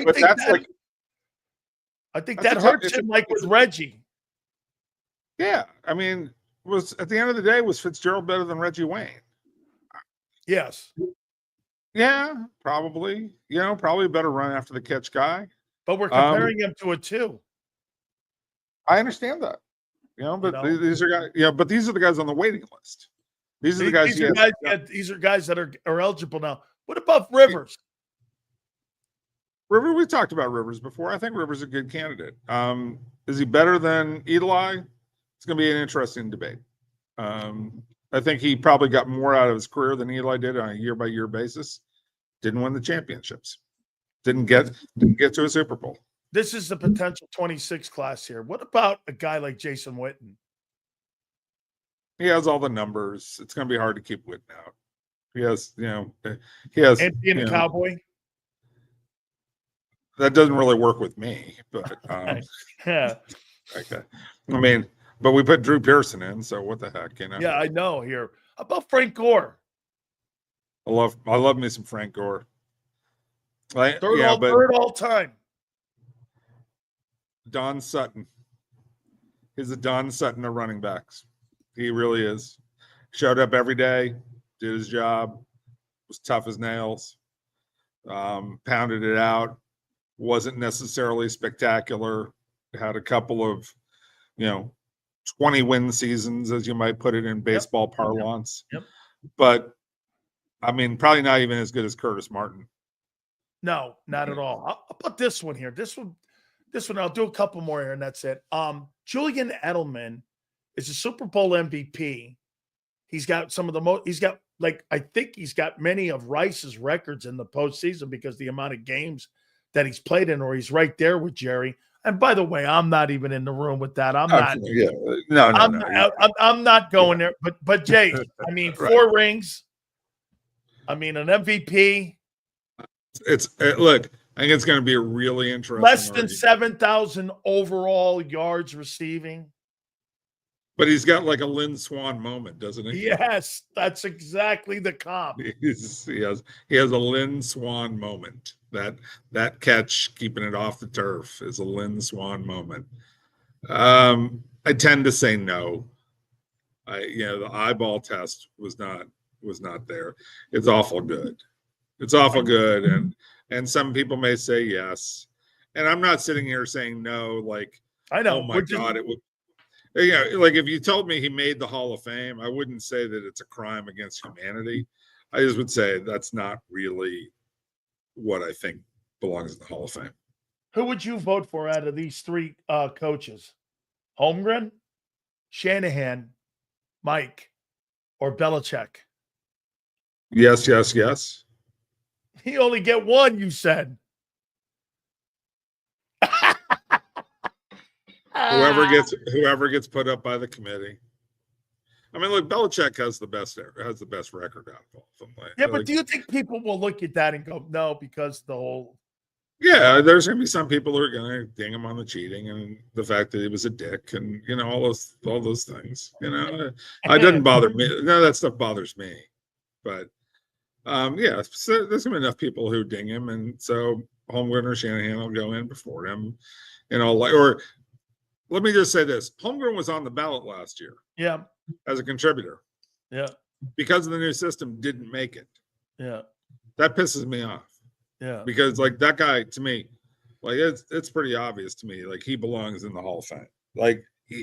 He does. All 3 of those guys. The guy that you really got is interesting to argue about is Tom Coughlin. That's a guy who's a really interesting argument. I don't think there's a debate that he's not a Hall of Famer. He's got a higher win percentage than Parcells does. He won just as many Super Bowls. He won more games. What did he not do in New York that Bill did? He did the same thing. I'm on page with you, and he built a team from scratch and made them a contender, right? He made Jacksonville Jaguars a contender. Absolutely. The only time they've ever been a contender. Tom Coughlin was the reason why. So to me, I think he's a Hall of Fame coach, but he's not the same as those other 3 that you just mentioned. No. You think Marty Schottenheimer will ever get a thought? I think he's already gotten a thought. I think he's gotten a thought, and the thought is no. It's sort of like Dan Reeves. Marty Schottenheimer wins. 4th all time. Got a great record. He's got a great record. It's not Hall of Fame worthy. I mean, Right. look, between that decision on 4th and what was it, 4th and 11, between the decision on 4th and 11 and Marlon McCree deciding to return that interception and not just falling down, cost him a chance to, because they would have played the Colts in the next round. I think they would have beaten the Colts, and then they would have gone on and they would have smashed the Bears. He wins the Super Bowl with the 200 wins, then all of a sudden we've got an argument for Marty Schottenheimer, and he probably gets in. If you want to go back to the Kansas City days when he blows the game against Elway because he blew the AFC title game when he was the coach of the Chargers against the Patriots. I mean, they had that game, and then Rivers was limping around. Right, but Chiefs and the Broncos in '98, right? Yep. Chiefs Broncos. I mean, like that's just like those Brown games, those Brown AFC title games. Right, like he just blew too many big chances. That like he was there, but you got to win. You got to win one of them. You got to win one or two of them. You're right there, and pretty much you can say, okay, I don't put the Ernest Biner fumble on him at the goal line, but a lot of the rest of that stuff I put on him. Like the decision to only throw a pass at the end of the game, from Elvis Gerbach, on the 4th down play, that was Marty's decision. That was on Marty to do that. And it's one of the worst strategic, like just take the first down and you got 4 more plays. I have one last question for you, and I want you to, you're a 49er, man. I can tell. You love that. Well, I actually grew up a Rams fan in LA, but I have an appreciation for the 49ers historically. I actually hated the 49ers growing up, but I have an appreciation for the greatness of that organization. Yeah. Okay, so one guy goes, explain to me how you put Jimmy Johnson in the Hall of Fame. And you got a guy with 103-38 record, 2 Super Bowl wins, and he's 10-5 in the postseason.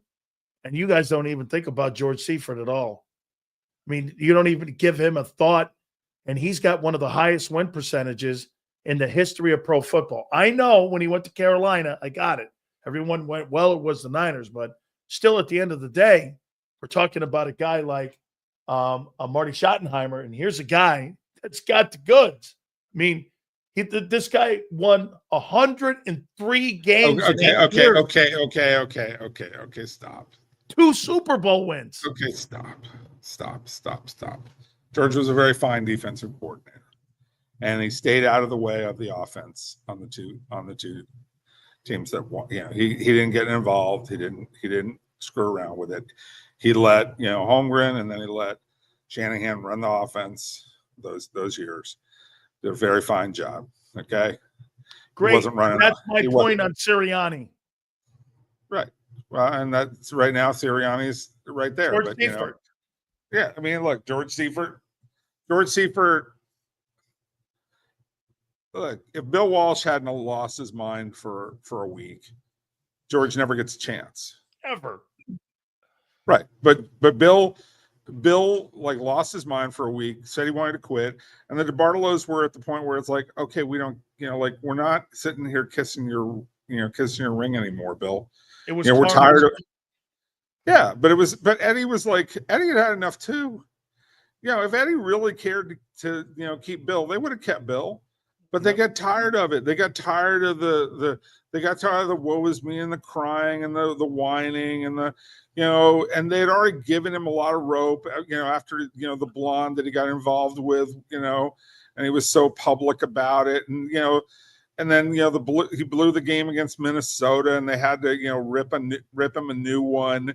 And he came back and he won and he got his focus back and all that other stuff. But at a certain point, it was like, enough. Like we got a team that can run itself, and they did.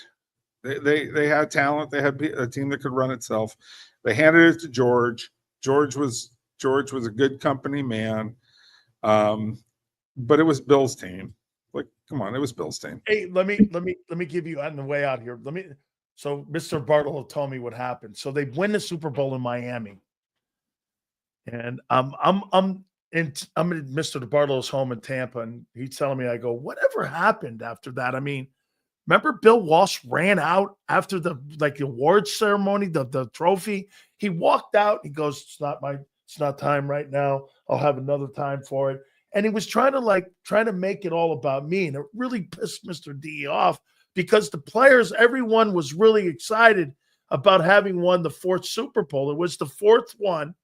And they were all of a sudden he's like, yeah. Well, it was a 3rd one under Bill. It was a 3rd one. Oh, third one under Bill. That's right. They would win 2 more under Seifert. You're right. It was the 3rd one. And so Mr. DeBartolo goes, I got so pissed. I went to Carmen and I said, you tell him to shut the fuck up and get his ass back in here. That's a fact. I go, you told Bill Walsh that? He goes, yeah, because Bill was one of those guys that you had to snap him out of his ways and his woe is me stuff because life like that, woe is me. And again, when you're eccentric like that, Mr. D knew it. He's like, I get it. I understand. But that's the shit Paul Brown talked about when he was at Cincinnati. Yeah. I mean, look, Bill Walsh is a genius. Bill Walsh is a lot of things. Totally. Bill Walsh is actually a tough guy, too. He really is a tough guy. But he wears his heart on his sleeve, too. And for days, sometimes weeks, sometimes, he wallows. And it was part of his genius. Yes. No question. It was part of his genius, but it was also part of the thing that made him, hard to tolerate. And it's like they just got tired. And it's like, hey, look, just let Seifert do it. And the players got pissed at Bill, and and decided that they were going to have a great season the following season.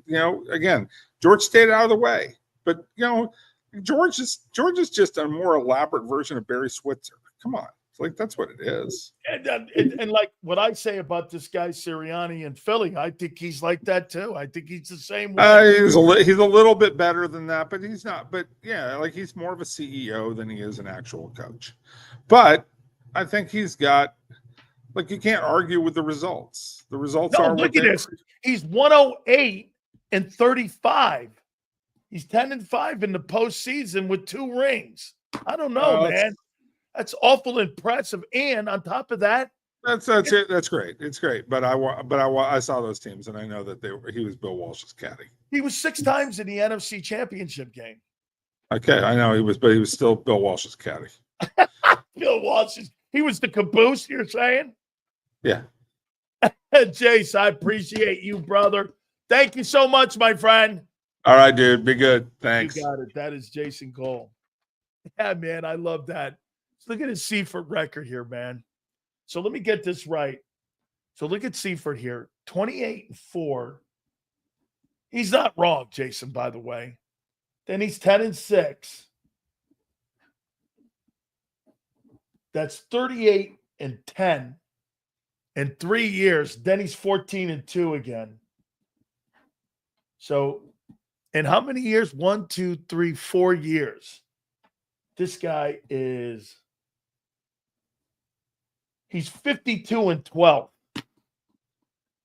And he's 3, 4, he's 5-2 in the playoffs. Okay? He didn't get shit, douchebag. Look at this here. George Seifert, baby. And look at his last 3 years in San Francisco. So here's Seifert's last 3 years. 13-3, Super Bowl win. 11-5. And then 12-4. How aren't you not seeing the same thing? There's 12. There's 6. So in his last 3 years, he's 36-12 and 4-2. And in his first 4 years, he's 52-12. And he's 4-2 in the playoffs. His record is 10-5. Let's see this. How many years did he win the NFC West? 1, 2, 3, 4, 5, 6. 6 of how many years? 1, 2, 3, 4, 5, 6, 7. 6 of 8 years. George Seifert won the NFC West. Okay. How many years did he play in the NFC Championship game? 1, 2, 3, 4, 5. 5 times in 8 years he played in the NFC Championship game. And you're going to try to tell me Nicky Sirianni got a better record than that? No, he don't. No, he doesn't. That's incredible. And check it out. Even with the shitty time he had in Carolina, his record is 114-62 and 10-5 in the playoffs. Even with the stupid Carolina 16-32 record, this guy had a 766 win percentage. How come nobody talks about him? That's when you talk about Sirianni in the same light here with this guy. Sirianni and George Seifert, baby. Same dudes. How you doing? I found my comp. Right? There's any question to Belichick getting into the Hall of Fame, then that just goes to show you the BS the Hall of Fame is. That's the Hall of Fame of good. Character issues should not factor in. Completely agree. If you want to make that part of the bylaw, that's fine. But to me, I'm with you. Dude, by the way, that stupid stuff that the media came up with, I disagree with Howard Eskin. That guy didn't cheat. It's called gamesmanship. That's how I looked at it. I looked at that as gamesmanship, not cheating. Bill Belichick's a first ballot Hall of Fame coach. And it ain't close, but people will make an issue out of it. Okay? They will. Walsh has one of my favorite philosophies, always be drafting a quarter. I got that from him too. Kimberly, I totally got that from him. Bill used to come on my show at KMBR, and he completely said the same thing to me. He said, I don't care what it is. I am always going to draft a quarterback in every single draft. And you know what? You're starting to see Howie do that. You should draft a quarterback every single draft, whether it's late, middle, early. You never know. How about this? Because Howie drafted Hurts in the second round, he may not have even wanted to truly go there. And maybe there was another position that he was thinking about for Doug. I mean, there could have been, the whole Rager thing, there could have been all kinds of ways he went.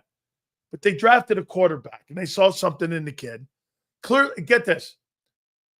They didn't see anything in Brady. When the Patriots drafted Tom Brady in the 6th round, don't ever sell me that New England saw something in him. That's not true. You saw something in Hurts because why? You took him in the 2nd round. That's a premium pick. You take anybody in the top 3 rounds, those are premium picks in today's NFL. Now, again, it's different now because there's only 7 rounds. There's more of a premium on those picks. Back in the day when I was drafted, there was 12 rounds. I think back when my uncle got drafted, I think there was like 60 rounds or something. Now there were lesser teams. But yeah, I mean, and I get it. There's more premium. There's 7 rounds compared to 12. They cut that thing down to 12. So cheating, act dishonestly or unfairly in order to gain an advantage, especially in a game. Hey, real. There were no rules then that you couldn't do the shit that he was doing.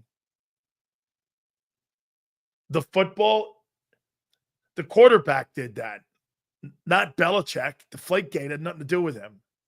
You think Bill Belichick went around deflating and putting air in it? That was Brady who cheated.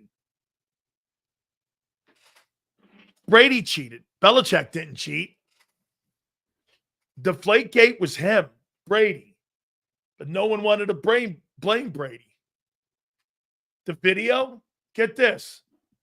All you got to do is take the local television broadcast, and you could get the local television broadcast And it's the same thing what they did. That's all they got. They got the local television network. They give them the raw footage, and it showed them on the sidelines. That's why they don't do it anymore. What do you think? And then they started getting a guy because they were filming all kinds of highlights of Brady. So then they turned the camera down, and they were filming the sidelines. Then they came up with the rule that, I mean, what were you looking for? What do you think you were going to do? Stealing what? What about Spygate? What were they stealing? Signs? They steal signs in baseball every fucking day. It was a rule. Yeah. How much did that? They got busted. They lost draft picks. Hey, and then they went on to win 3 Super Bowls, did they not? See this guy? Hold on. Let me take a look at this to show you how dumb this guy is. This guy fits the mold of dumbness because he comes up. He's a guy. This is the same guy that believes CNN on a Russian collusion thing. Hold on here. Deflategate. When was it? Deflategate. What year was this? Was Deflategate? Okay, 2015 and 2000. No, you want to do Spygate. Let's do Spygate. That's what you get. See, this guy thinks, what's his Spygate? What year? Okay. 2007. So let's take a look at 2007 here. Okay, Super Bowl wins. Super Bowl wins list. Okay, from 2007, according to this dude, this was a rule and it was cheating. Okay? Let's take a look at what this numbnuts just said. It cheated. This affected the game. So here's 2007. There it is right there. I'm coming right up on it. 2007. All right. So after 2007, you would think Spygate had to play a massive factor in the Patriots not winning ever again. Well, they got back to the game in 8. They lost that. They got back to the game in 12 and lost to the Giants. Then they turned around and won in 15. Then they turned around and won in 17. They lost in 18. They won in 19. Boy, I'll tell you, Deflategate really played a factor. And the Patriots haven't gone back to the Super Bowl 5 times after that. Oh, yeah, hey, it's a rule. Yeah, and lost. And won 3 of them. Here, how many times did they go to the Super Bowl since 2007 after Spygate? Let's see. Okay, they won it in when?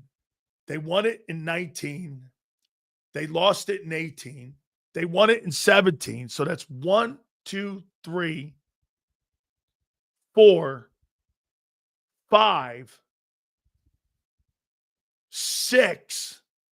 They went to the Super Bowl 6 times after that. What a factor. Man, they went to the Super Bowl 7 times. Yeah. Oh my God. Yeah, man, that cheating really did affect. That cheating really affected that franchise. Woo, man, unbelievable. How come they kept going back? If they cheated to do something, surely after you stopped it, they would have went, right?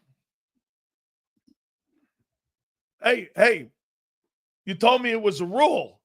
Okay, so they went to 7 Super Bowls. See? Okay, I don't know, man. I don't know. You know? Chief players had that look in their eyes like they messed up their chance at a three-peat. I'll tell you what Andy said. Andy was on with Howard, actually, and knew that the Eagle team had beaten them and the Super Bowl could beat them 2 years later. I don't know about that, but I do know this. You know, he made a point. Okay? Hilarious how he glazes them for Super Bowl appearance, but hates on. Well, yeah, because you know why? They won 6 of them. It's not like just they went to 9 Super Bowls. Glazing over 9 Super Bowls. Sure. 9. Not 4. 9. They double you. 9. Yeah. See this? 9 Super Bowls in 20 years. That means they went to the Super Bowl every other year. Just about. I don't know. That might be impressive. Hey, that might be impressive. Yeah, I know. Wake me up when you get there, son. You're not even better than the Chiefs yet.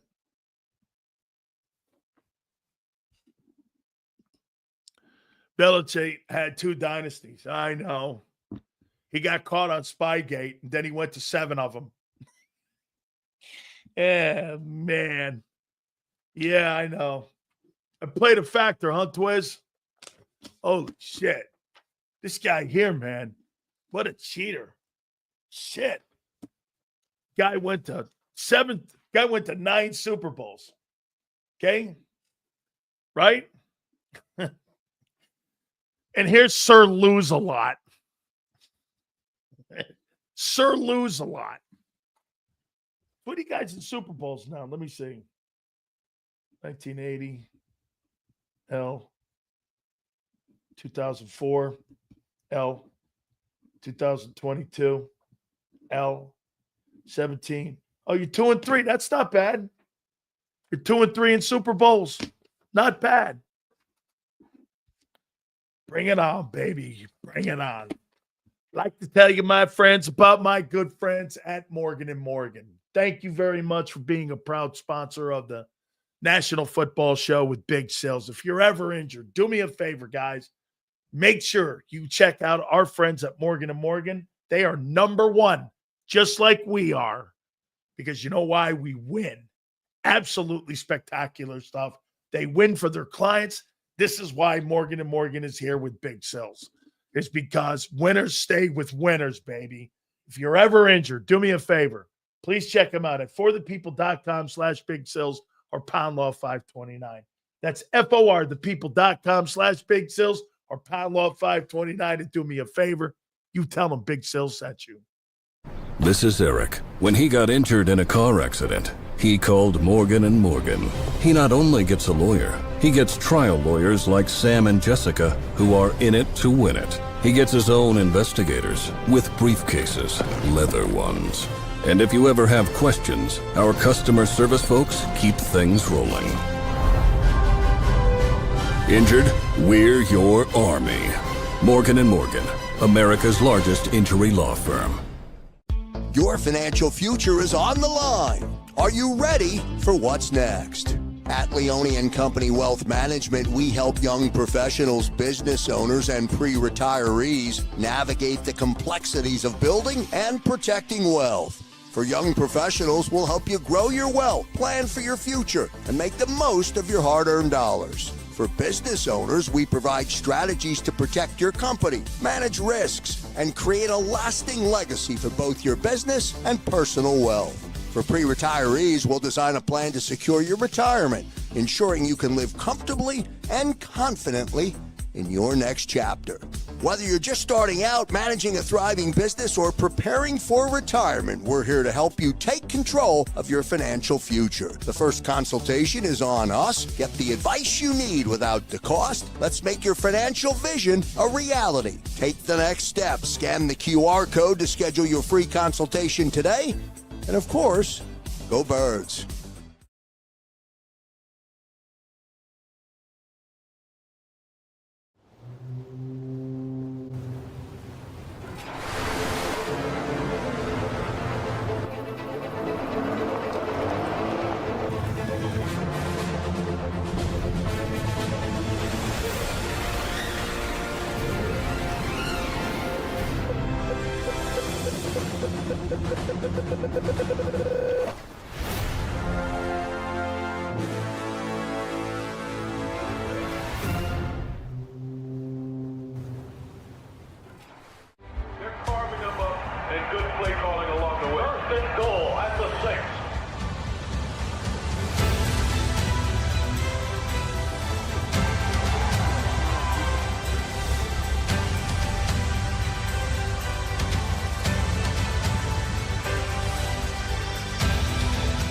field of life, First Trust Bank is there for you. Champions on 3. 1, 2, 3. Because Philadelphia dreams deserve a Philadelphia bank. In our hometown, we all look out for each other. We step up to keep our communities going strong. And at Independence Blue Cross, we're here to keep you going strong as the #1 health insurer in the region. No IBX is always looking out for you. EAGLES. Eagles.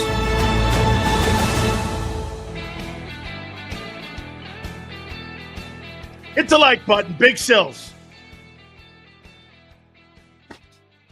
I don't think CBS likes the Eagles. I'll explain here in a minute. I first want to say this. I guess Game 6 is tonight, NBA Finals. I mean, I mean, let me say this about Stephen A. Smith. I sound like I'm really just, I've got an ass with the, I'm not really, I don't care about the guy either way. I don't really care what happens to the dude. I don't care. Okay. I don't. However, sometimes when you say things, I really do believe 99.9% of the shit that I say, I do believe. Like, I don't have some game plan where I go to bed at night and I come up with some bullshit just to go, oh, what do you think? That's so weak and ridiculous. I don't, by the way, the way I do, that's not that important to me to be like stupid like that. I would never do this if I ever had to do something like that. Like, what do you think I can do to get you that's so ridiculous. Dude, trust me, I have my own way of pissing people out, right, Joe Krause? I have a way of doing it without having to manufacture shit like that. I just, it's beneath me. I don't do that. Like, I don't, look at the topics that I write down. I know you can't read it, but there's nothing in here going, ooh, I think this will get a reaction. No, I look at certain topics like, here's something here that I look at. No, you see right here? Let me show you something about with this guy. Let me tell you what it is. You know how to piss people off? Tell them the truth. Biggest lesson I can ever teach a broadcaster. You want to piss people off? Tell them your truth. It's the controversial thing to do. Is tell them your truth. Because again, most people don't like it. Your truth. So you just tell them the truth. And most of the time, people's opinions piss other people's opinions off. Because you know why? They want you to think like them. You don't understand? That's what aggravates people. Trump got it right. You know what aggravates him? Him doing what he wants and saying what he wants. Whether it's right or wrong. It's not important to him. That's right. That's right. There's only one truth, the one you live by. Personally and individually. Okay? Get this. You see this guy here? Twinkie. Let me tell you this, what Twinkie Penis thinks. Here's exactly. Get this. Negative? No. If you think asking questions and having contingency plans is negative, that's a you thing, kid. Hey, tiny penis, it's a you thing. It's okay. Twinkie penis. I get it. It's okay. The like button. This is why I like our guys and gals in here. Hey, good for you, Twiz. You got me good. Okay. Hey, you got me good there. Good for you, man. Hey, by the way, like I said, no question about it. Get this. See, Elizabeth will never get Trump. It's not important for Trump to be right or wrong in his eyes. He don't give a shit. He cares he pisses you off. That's his goal. He don't care if he's right or wrong. It's not, he doesn't care. He doesn't. He cares it pisses you off. That's what it does.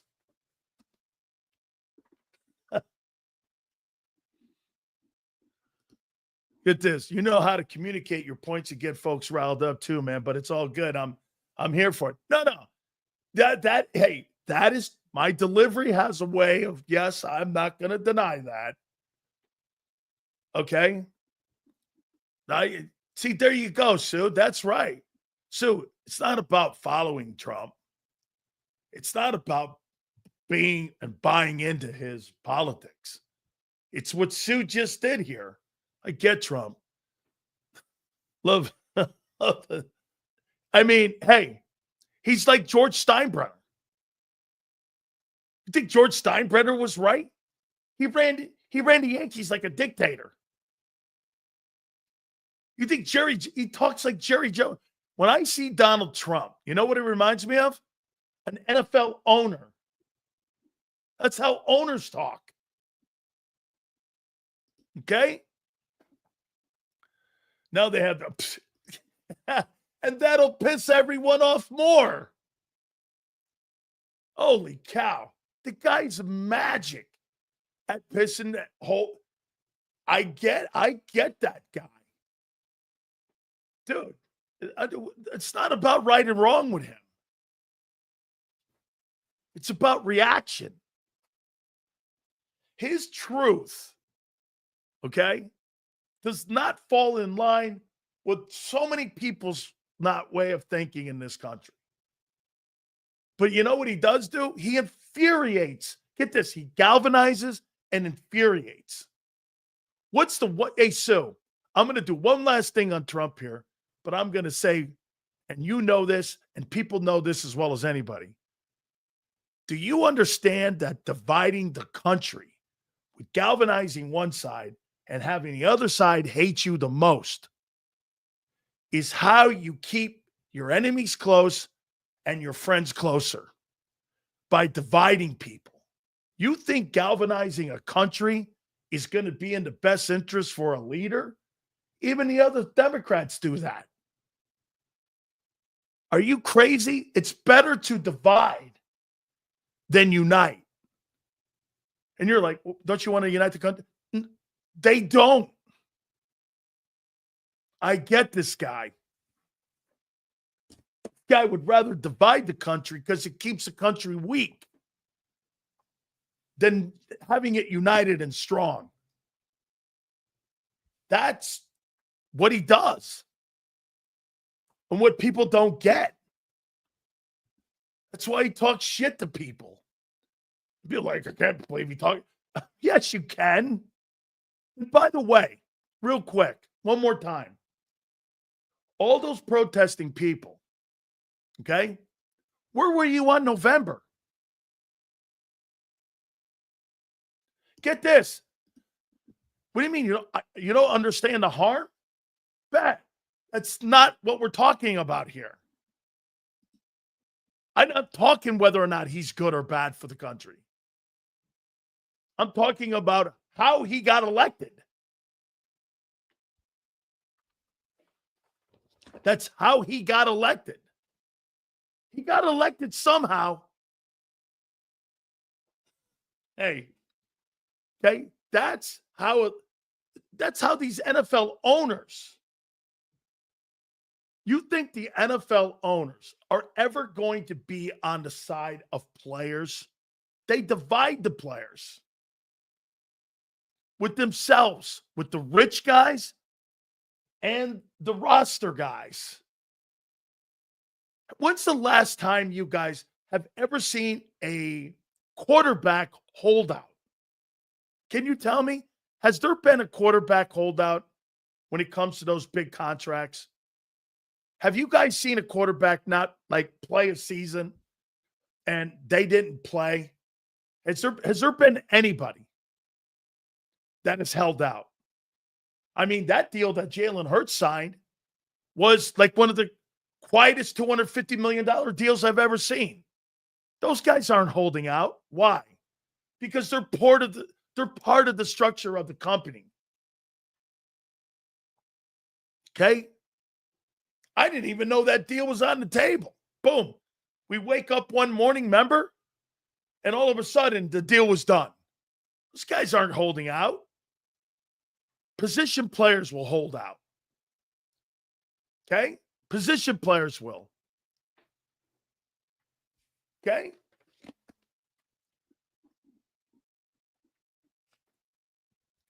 %87 of the country, Democrats and Republicans, do not want Iran to have a nuclear weapon. Both sides are united on that. Okay? Both sides are united on this. Even CNN just ran a poll. Like 87% of Republicans and Democrats do not want Iran to have a nuclear weapon. So that is one topic that has united the country. And they're probably going to make that place a parking lot. Sills, that doesn't make sense. So would the Eagles be better if the team was divided? No, because they work hand in hand with one another. If you happen to think that an NFL football team, okay, the one thing that's different in a locker room compared to life, you can have different opinions and you can have different thoughts on politics. No one's canceling anyone out inside of a room, in a locker room, because get this. Abe, let me ask you this. If Donald Trump was a teammate of yours on the Eagles, would you play with him?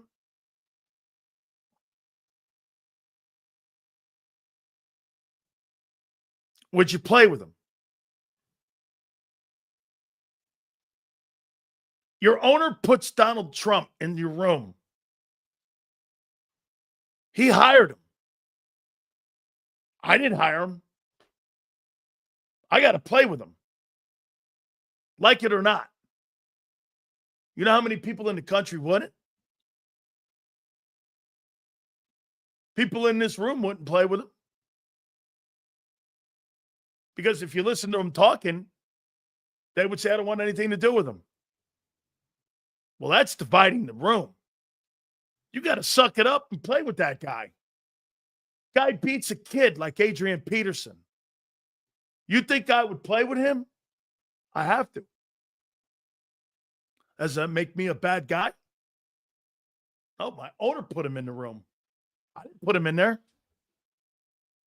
I got to work hand in hand with him. Society doesn't play a role like that. They don't live their lives like that. If you hate Donald Trump, you want nothing to do with him. You don't want to be in the room with him. You don't want to be anything with him.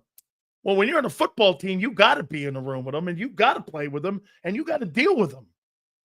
That's the difference between a football team and life. But it shouldn't be, because you should have to deal with everybody. Society's not a reflection of the locker room. I've got to be in that room with that dude, and I have to win. If Donald Trump was my quarterback, and he had that mentality, I'd have to embrace him and play with him. Right? For the betterment of the team. You just said it. We don't play that role in life and in politics. So what are you saying, Sills? You wouldn't play for your quarterback if you had any ideology as Trump? I'd be like, no, I'm going to do the very best I possibly can to win. Same thing if you have like a situation with like poor character with a guy. You bring a guy in the locker room that's had a ding, like a Michael Vick. How many people do you think in Philadelphia wanted to play with Michael Vick when they parachuted him into that locker room after murdering those dogs? How many people do you think wanted to play with him? Half the room probably didn't. Right? But you had to. Because the owner put him in there. I didn't have a choice who I played with. There's no choice. whether a guy's a racist or a guy's not a racist or a guy's black or a guy's white, or if you have a problem with religion. You have no choice in that. You play with who's in your room.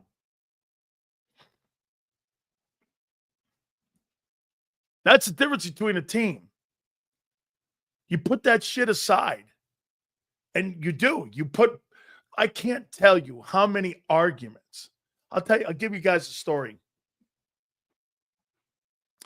You guys remember a DB by the name of Ray Crockett? He was a defensive back. And Jerry Ball was sitting next to me. He was this was in Detroit, by the way. And we were in the room there. I got Chris Spielman here. I got Mark Spindler on the other side of me. And I've got a Jerry Ball sitting in the middle. And on the other side are the DBs. I forget who they all were. But I remember Ray Crockett was in there. I think Ray played at Atlanta too. He was a really good football player. He was a good football player. So he comes walking in. You got to remember something. I got to remember where Ray Crockett was from. Football player. I don't think he was from the South. So let me take a look at this. This was the wild story. Here it is, right here. Yeah, here he is. He was born in Dallas. He went to Baylor. So this makes this story even crazier. So Jerry Ball went to SMU. And he's a Texas guy too. Yeah, Willie Clay was in that room, bro. Yeah, Willie Clay, man.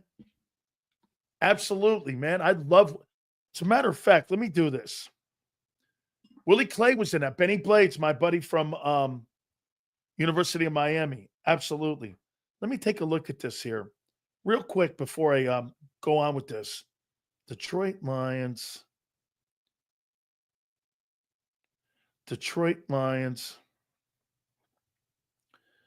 Dan Sileo. Let me go here because I think I posted this. That's really. Let's see here. I think I got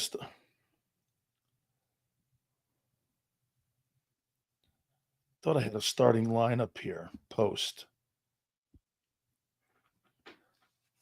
This is cool.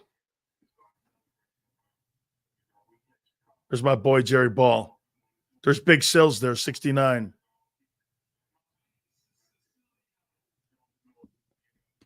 I forget what game that was.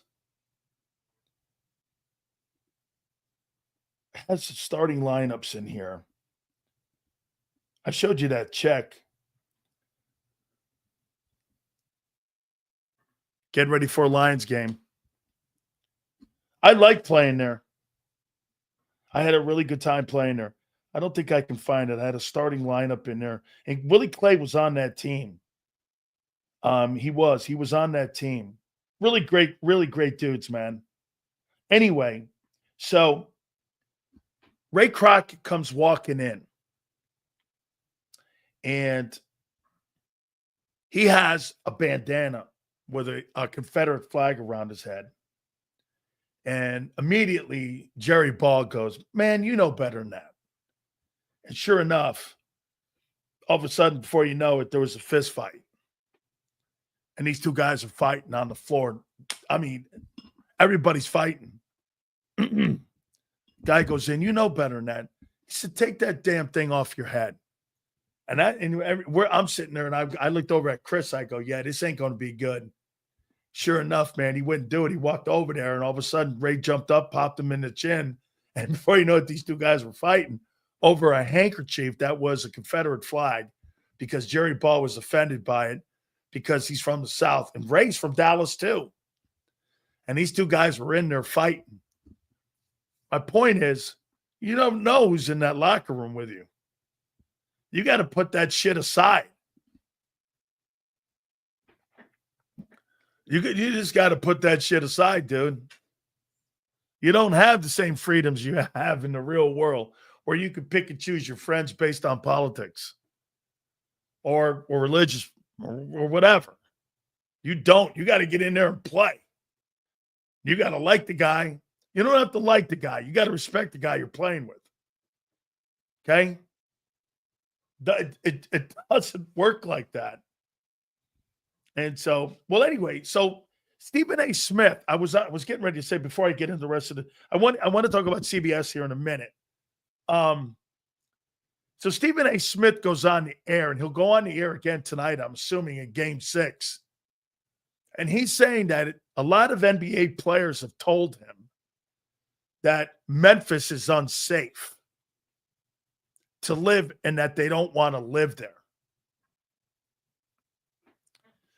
I mean, my takeaway from that, when I heard that, he said that Memphis is an unsafe city. And many NBA players say, I guess Ja Morant are talking about whether he should move on or not. And so Stephen A. Smith, get this. Sue says, well, it's true. So, Sue, let me ask you something as an analyst that you're hired by ESPN. Are you there to make political statements that Memphis is an unsafe city? Are you not trying to skew it towards the Republican way of thinking that the Democratic people that are running that city have run the city into the ground? Is that your position? Or do you kind of like not want to go there because you're trying to attract as many eyeballs as you can? Aren't you? Isn't your job to sell the game and to sell sports and not your political ideology? To sit there and say that one city is unsafe compared to the other city. Excuse me, but the last time I remember, and correct me if I'm wrong, didn't the Oklahoma City bombing happen in Oklahoma City? I mean, they dropped the Edwin R. Murrow building in that city, did they not? Before you start talking about cities like that and making political statements and making politics out of it, this is why ESPN, again, loses viewers. So half the people in Memphis now are doing this. Oh, so it's a Democratic leadership in Memphis that's driving this thing into the toilet? That's a political agenda. And by the way, you shouldn't be talking red or blue in presenting the NBA Finals. This is the shit I'm talking about, why nobody watches ESPN. You divide your audience in a sport and in a finals, barely anybody's watching. You do more harm than you do good. If you want to talk like that, go on CNN or Fox. Get this. This is not the point. That is not the point. That is not the point. It's not your job to sit there and tell you about the crime rate in Memphis. Is it? Twiz is a dumbass. He wouldn't know stats from a Tic Tac. I mean, so Stephen A. Smith's giving you political agendas. Pretty smart. Seriously, man. My boy Twiz. Hey, wait a minute here, man. What is that? Is that an Apperson or is that a Tic Tac? Or is that a Midol? Knowing Twiz, it's a Midol. Yeah. All right. Mm-hmm. So CBS, man, anytime I want to get some good content about the Eagles, I go to CBS. So they had their tier 1 quarterbacks. I'm not going to do all of them, but they did their tier 1 and 2 quarterbacks. And here they are. Tier 1. Patrick Mahomes, 1. That sounds right. Number 2, Josh Allen. Number 2. This ain't Pete Prisco. Number 3, Lamar Jackson. Number 4, Joe Burrow. How you doing? Number 5, Jalen Daniels. Yeah. Man. And number 6, Jalen Hurts. Damn, he made it barely. The top tier quarterbacks, he barely made it. Holy cow. Mahomes, Allen, Lamar, Burrow, Daniels, and Hurts. How you doing? Barely made it, but he got it in there. Good stuff there, man. Not stirring nothing up. I'm reading a list off of CBS. How is that stirring anything up? I'm not stirring anything up here.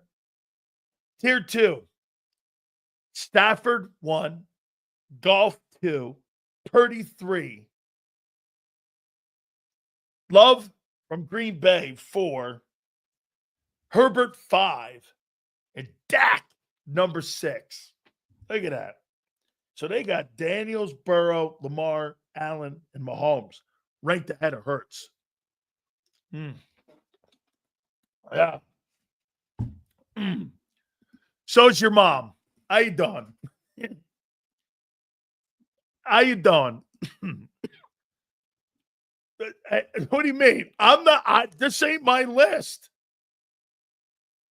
This isn't my list. I didn't put that list together. You guys had me wrong. I didn't put that.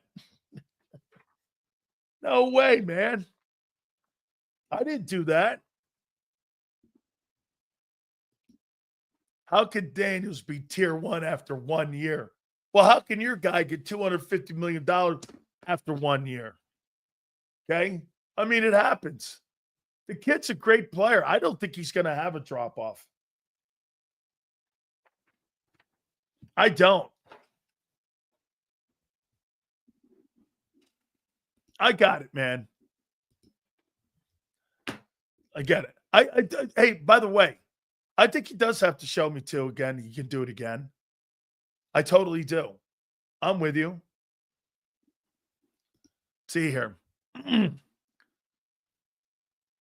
the defensive side, they will keep trading them out. That's right. And offering short-term contracts. This is now the blueprint, unless they are generational like Carter. Okay. Can you say they haven't been successful? Absolutely no. This is the way they do business. Kimberly, don't ever think you're going to keep a defense. If you didn't keep the number 1 ranked defense together, you will never keep the number 1 defense ever together, ever in the history of Howie Roseman. They will never keep the same unit every year. That is not happening. Because again, the Kobe Dean will be gone. Keely Ringo ran out of time. Do you understand that? He's eligible for an extension at the end of the year. Are you going to extend a guy you don't know can play? Are you going to extend Keely Ringo at the end of the year? For what? You wait. He couldn't get on the field in 3 years. 2 years, he couldn't get on the field. Right?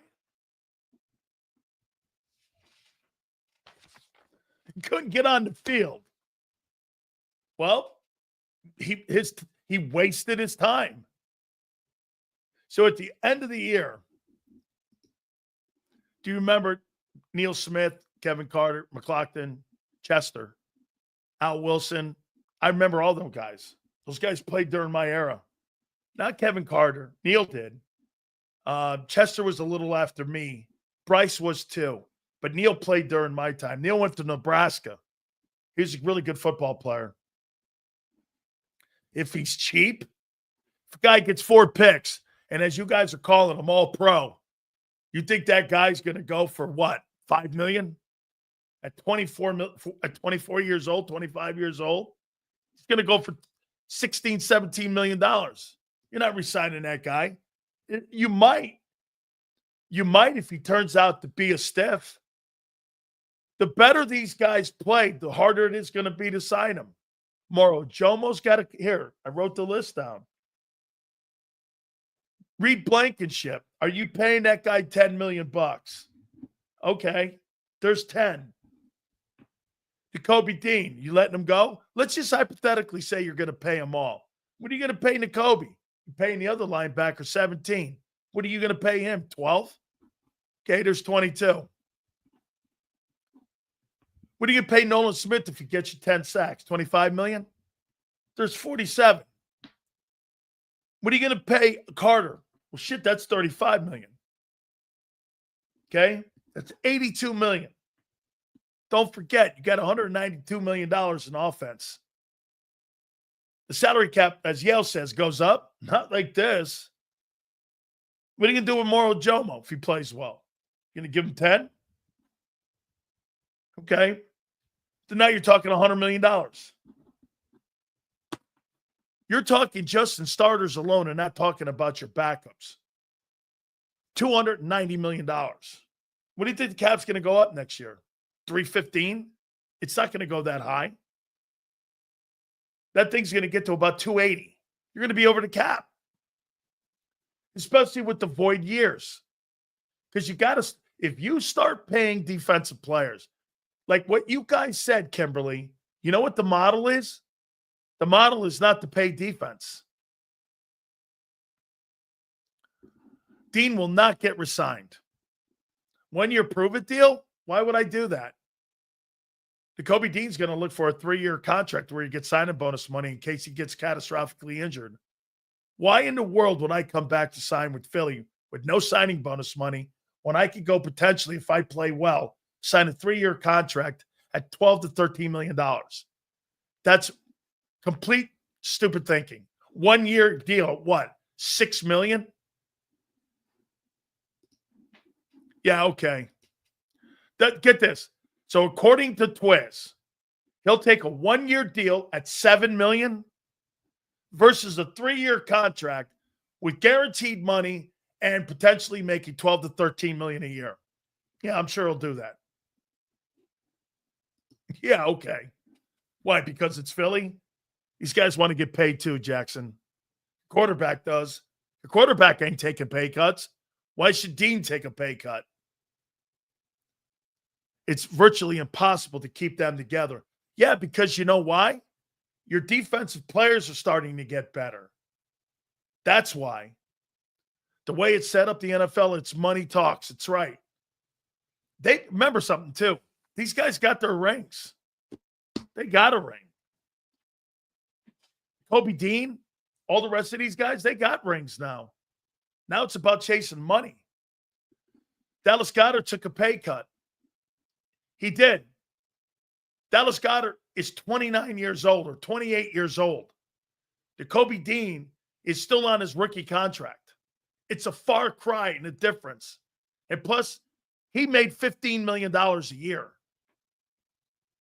And he took, I think he's going to make 11 now. He's still making $11 million. Little difference, Junior. All right. Don't forget my great friends at Morgan & Morgan. Very proud to have John. John's going to be part of the upcoming season with us, too. We're really looking forward to that. Guys, you know why they're number one? Is because they win. Telling you this all the time. By the way, if you're ever hurt in Uber, anything, this is why you go to Morgan & Morgan. California, North Carolina, Pennsylvania, here in PA, down to the state of Florida, they get recovery for their clients. By the way, they don't get paid unless you win. The most important thing here, go to forthepeople.com/big sales or pound law 529. That's forthepeople.com/big sales or pound law 529. Do me a favor. You tell them Big Sales sent you. This is Eric. When he got injured in a car accident, he called Morgan & Morgan. He not only gets a lawyer, he gets trial lawyers like Sam and Jessica who are in it to win it. He gets his own investigators with briefcases, leather ones. And if you ever have questions, our customer service folks keep things rolling. Injured? We're your army. Morgan & Morgan, America's largest injury law firm. Your financial future is on the line. Are you ready for what's next? At Leone & Company Wealth Management, we help young professionals, business owners, and pre-retirees navigate the complexities of building and protecting wealth. For young professionals, we'll help you grow your wealth, plan for your future, and make the most of your hard-earned dollars. For business owners, we provide strategies to protect your company, manage risks, and create a lasting legacy for both your business and personal wealth. For pre-retirees, we'll design a plan to secure your retirement, ensuring you can live comfortably and confidently in your next chapter.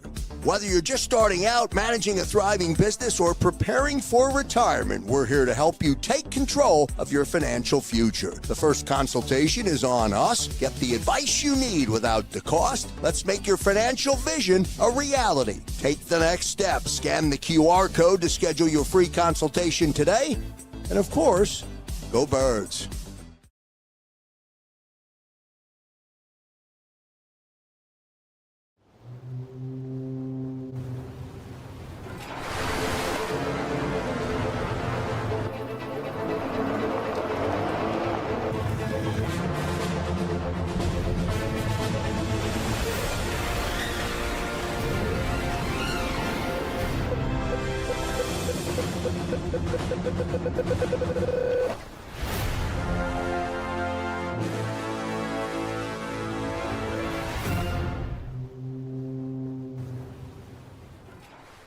They're carving them up and good play calling along the way. First and goal at the 6.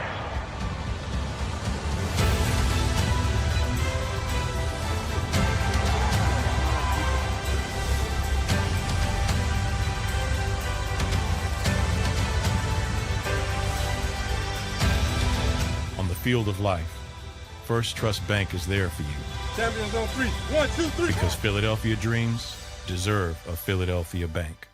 In our hometown, we all look out for each other.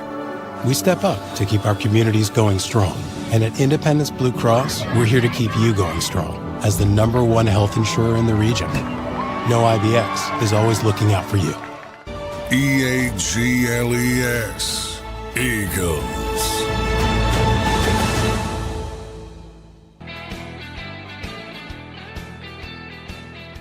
Surprise teams this year. I'll go 49ers in Jacksonville. I'll take those two teams because 49ers are going to play a last place schedule. They'll get their team back. They got a bunch of good football players, and I guarantee you that the 49ers, having played one of the worst schedules in football, that team probably wins 10, 11, 12 football games. Okay? Probably 11, 12 football games. And I would say Jacksonville too, because they play a crappy schedule, that they'll be able to turn that around. I bet you Liam Cohen goes in there. And I bet you they go in there and do some good things. And my third team would be the Chicago Bears. Okay? I mean, I think the Bears probably do a pretty good job. Got the Jaguars, and I also got the 49ers.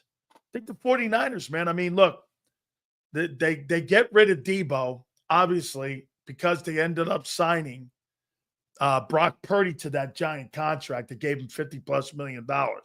They got the kid, Pearsall, from UF, and I think that kid's probably, they're probably very excited to have him and Brandon Ayuk. They still got the core of their defense, and I think that defense is probably going to bounce back again. Always remember something with the NFL. Look at the schedule. Look at the Bills. The Bills are going to have a great record this year. Does that mean they're a great team? I don't know. You're in the AFC East. There's nobody really in the East that's going to shake their boots or anyway, right? Hey, you know what, too? Don't be shocked on the Patriots. I could see the Patriots doing some noise. All right, guys.